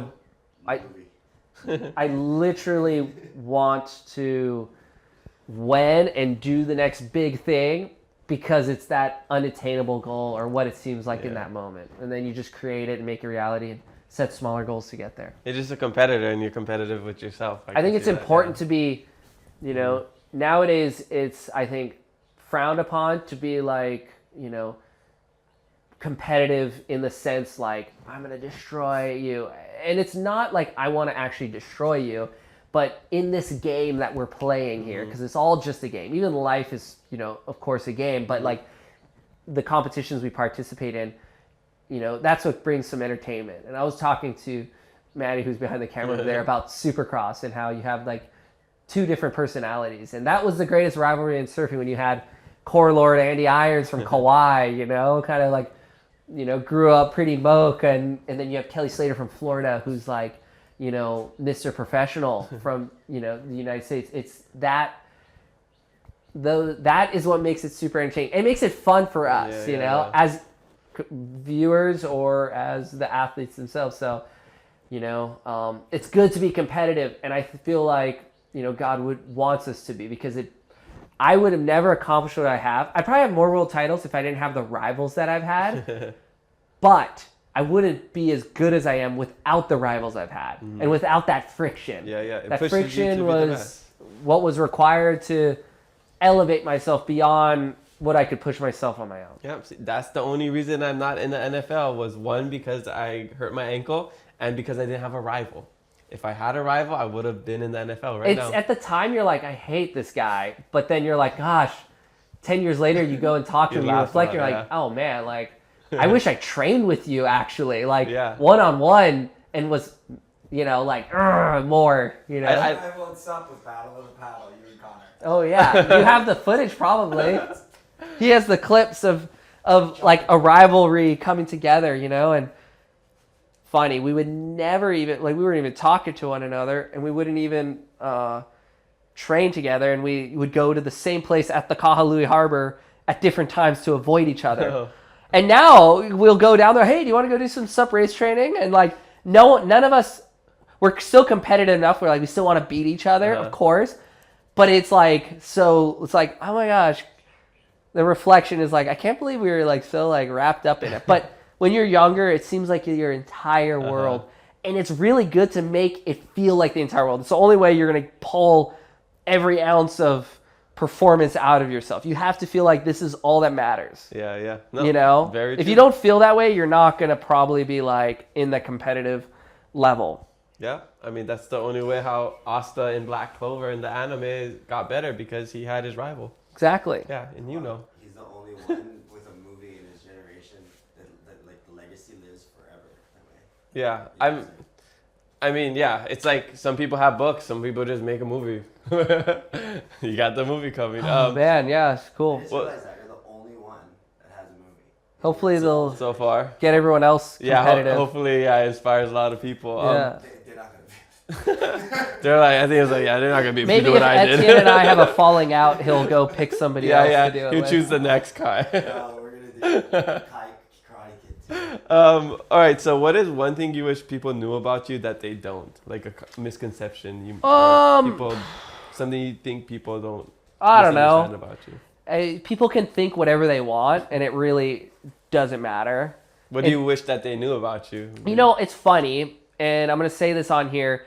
Sometimes I've had this like, and I feel like it's a very small minority, but like sometimes like even on my own island, like I'll get grief for just being someplace, you know, just like being there, you know, and it's like, I don't understand. Like, you're taking advantage of the Aina, you know, you're taking this and making it like, you know, and I'm not even maybe filming at a place, you know, like just existing, breathing air. And so it's been this sort of interesting thing where it's like, it doesn't really bother me because I get it. There's a price of being popular, and being popular has given me this wonderful life.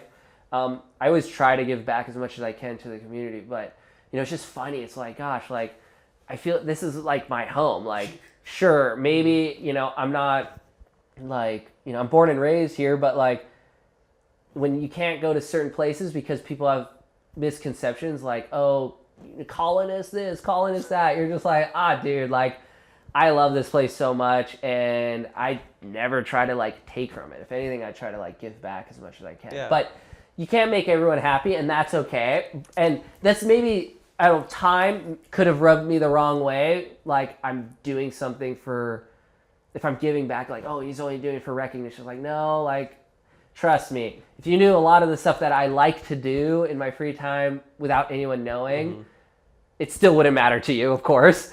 Yeah.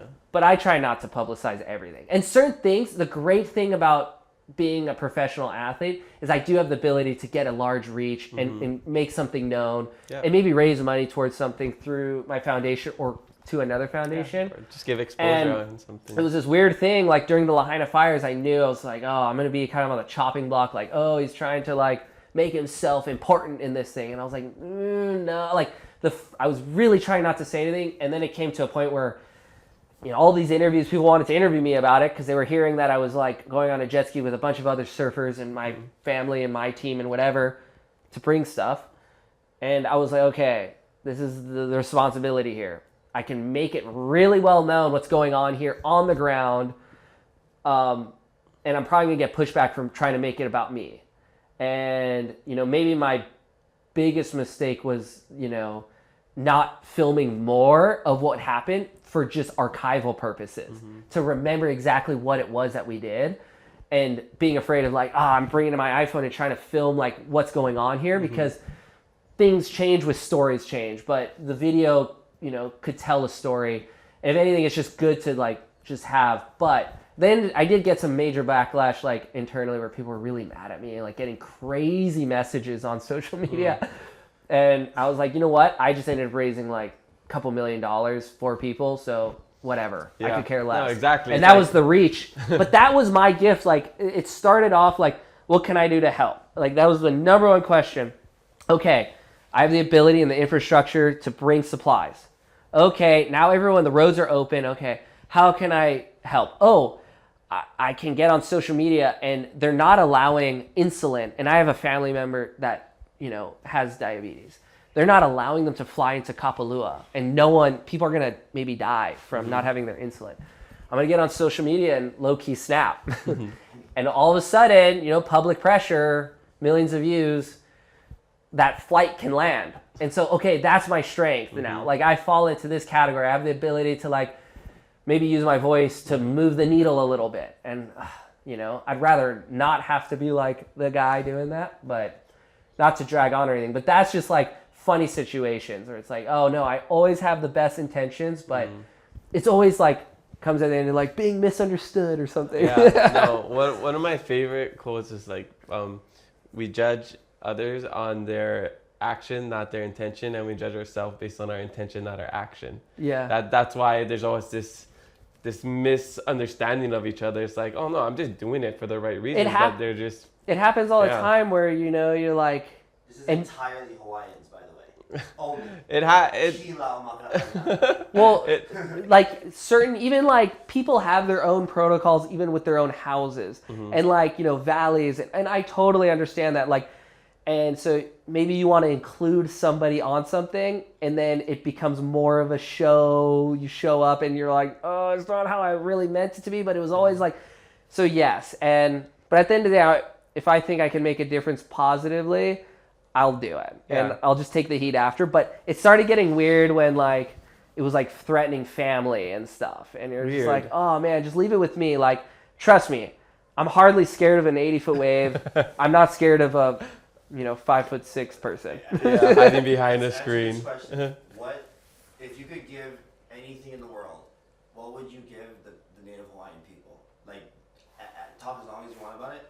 What is the perfect world you see those people? Wait, let me just say that. You do it. Yeah, you do it. Well, I think this, for the interview though, this is a double-edged sword, and I've been in this position before, because anything I say is not going to be received well. What do you want from them? No, I don't want anything from them. Okay. I don't want anything. Like, what do you want for them? everything they want. I pray all their dreams. Yeah. I pray all their dreams come true. Everything they get, they can get. But I know I've been down this road before, and whatever I say is going to be misinterpreted, and it's going to be, it's not going to end up well for me, especially on this podcast. Yeah. See, So I'm like, hey, may all your dreams come true. I wish nothing but the best. Yeah, no, Like, but this is honestly. a good answer. I'm your friend, bro. No, we can talk about this. We can talk about this off the podcast. We can talk about it off the What I'm podcast. saying is like, But- fuck all those Hawaiians. Okay? I'll say it on This is camera. Etienne saying it off. Yeah. We don't. I get it. You know, it's like, We don't endorse this. I'm the fucking lead. when you're the thing is all of the, with all the history, Hawaii's like, and it's like a lot of places, there's a lot there's of too much history. trauma. There's too much trauma. And it's like, why would you care what, it comes down to this, like, who cares what my political leanings are? Who cares about what I think about what?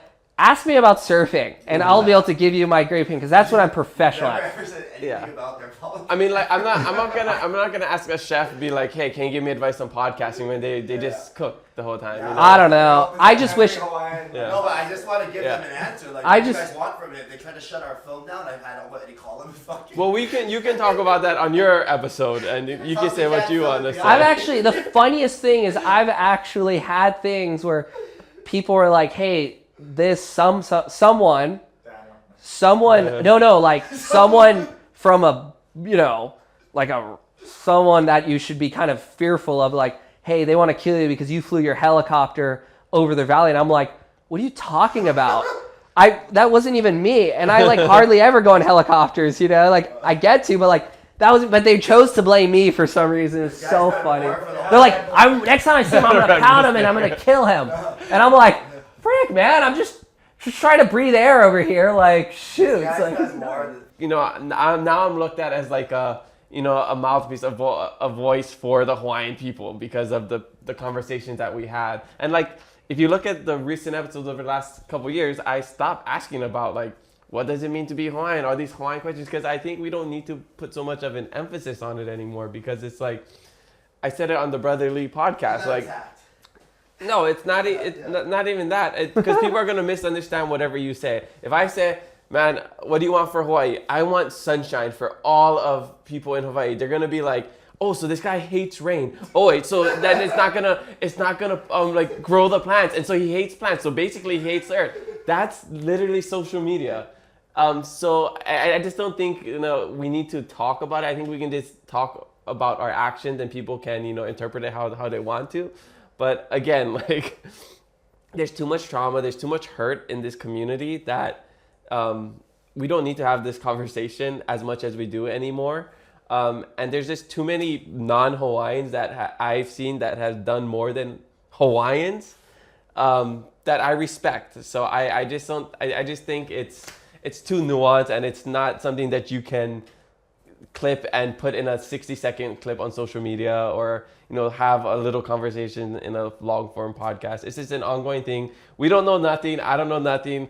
I'm just a guy in front of a mic and camera saying whatever we think, and my guests are just people that I know what I know, and I don't know. And it belongs in the yeah, water. I think people stay in your lane. Be inappropriate off the camera. Say all the stuff that you want off the camera. Like, there's so many things I'd get canceled for off this podcast that I just control myself, and I'm proper on the podcast. But anyways, all right. So before we start to wrap up, this is so funny. All right. Do you have a life hack that you can share with us? Oh, I mean, a life hack. Okay, something like pretty practical here. If you're thinking of traveling with lots and lots of surfboards, which I'll bring 6 or 7 sports with me any given place. If I've learned anything, is no matter how mean the lady is at the back of the counter, be super nice. And I always, for the guys that throw the bags in the back, I always elect to bring one extra bag, board bag, or even suitcase, and try to keep everything as light as possible, 50 pounds. And 1, your equipment doesn't get damaged, but 2, you know, those guys are slinging bags all day, and just to have them break their back with like a 75-pound surfboard bag, I'm like, okay, whatever. It's worth the price to get your board anywhere not broken. And I mean, anything can happen, knock on wood, but I rarely ever get damaged equipment when I travel because I pack it very well, but I also try to keep everything as light as possible. And if you're going to load anything up, load that suitcase. And there's a couple other tricks I can't disclose on this podcast to maybe get a cheaper fee for baggage, but use your imagination, you'll figure it out. See, the math is, why would you pay $150 for extra overweight luggage where you can slip a 20 and that... I mean, back in the day, you know what? It's great because if I know all, you know, the aunties and uncles down at Kahului Airport, they see me a lot, and you know, it gets actually sometimes competitive. They're like, why aren't you flying with us this time? You know, and I'm like, oh, it's just flight routes, you know, but they're usually like so cool and like hook it up, and I'm able to like get off the island, travel halfway across the world and get a screaming deal, you know, baggage fee wise. And usually on the way home, I always keep my baggage tags attached to my board bags. And so when I go back to the airport, the people either have to take it off or I take it off. And if they start giving me a hard time about quantity of boards in there, I'm like, no, like I flew with all this here. Won't you just let me fly home with all this? And I didn't buy anything. Like, you know, these are all my custom boards from Hawaii, and you know, I'm Lenny. No, it's so funny because at the same time, so many like, it's all who you get at the counter. If you get a real sweetheart, they'll hook it up, and life is good. Yeah. The airline's profiting. Trust me, it's fine. But some people, they can have major power trips, and sometimes you take an L. I'd say like 1 out of 10 counter interactions is it could be a huge L, and I just like, you know what? All the free bags that I got to get put on the airline, this is just accumulation of like 2 of those desk visits. Exactly. No, it's just like you surfing. You gotta pay your dues. Yeah. So it's just like, all right, you know what? And if you're gonna play this game of traveling and trying to like do it, it's just, you know what? You just gotta pay the price. And you're just like, okay, this is traveling. It's traveling. Like, and I'll just work a little harder when I get home. Yeah. No, totally. That's a good thing to share. All right, so before we wrap up every episode, we rip some Pokemon packs with the guests. You had some practice earlier after a helicopter ride. So I got the Chaos Rise, and it's funny this is the newest set from Pokemon, and you have so much chaos around you, you know, with the waves, and this is probably a busy schedule. So let's see how calm you can be amongst the chaos. And I'm gonna manifest the SIR Greninja, which is the top hit of this. Oh, here, I don't know if you want to just open it. You can get the whole experience. Yeah.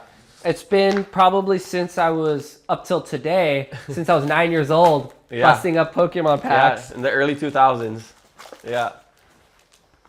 So yeah, you can open 2, and then I'll open 1. Wait, so that's just a promo card. That's a promo card. So this doesn't mean anything. It could be worth something later in the future.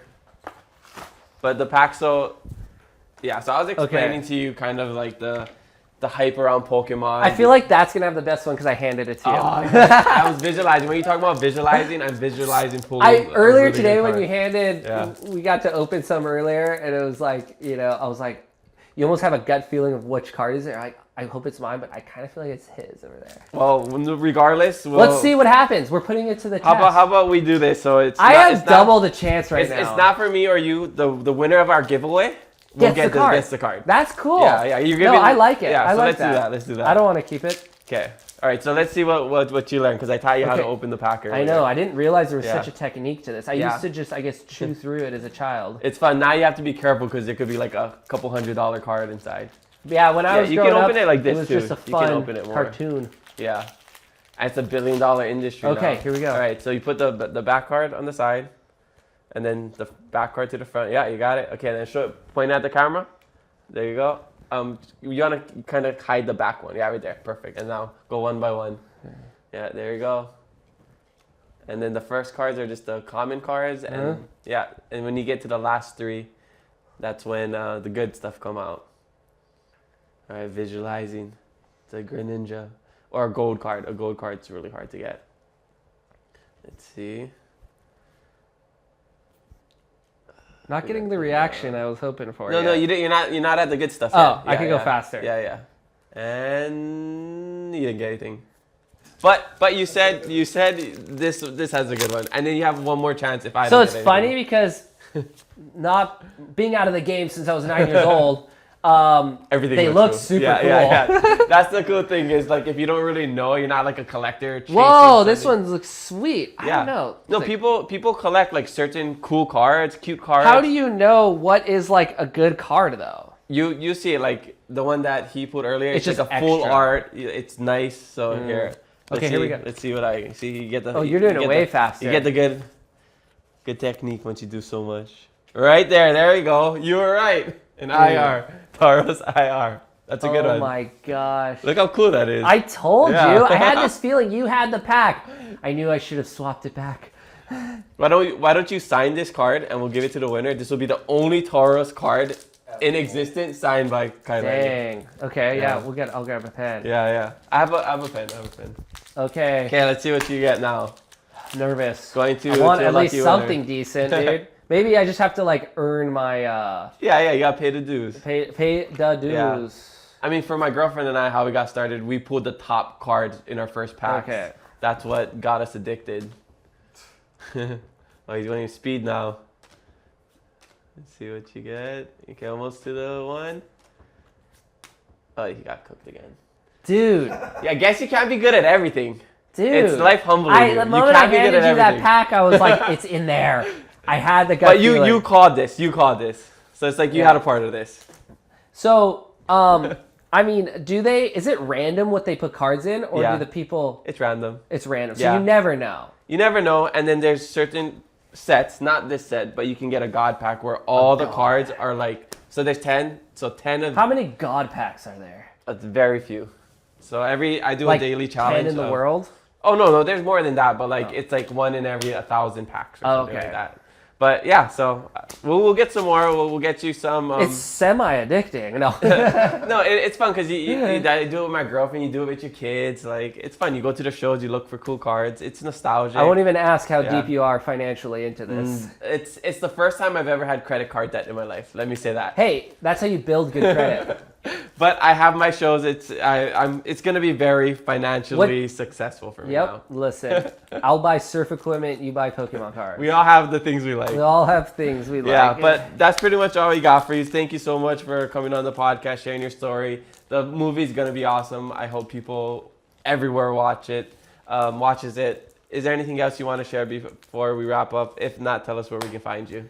You can find me in the ocean, anywhere in Hawaii, around the world. I mean, no, like, of course, I'm all over social media. If you just type in Kai Lenny, I should show up. But yeah, I just feel very lucky. I count my blessings every day that I can call this a job.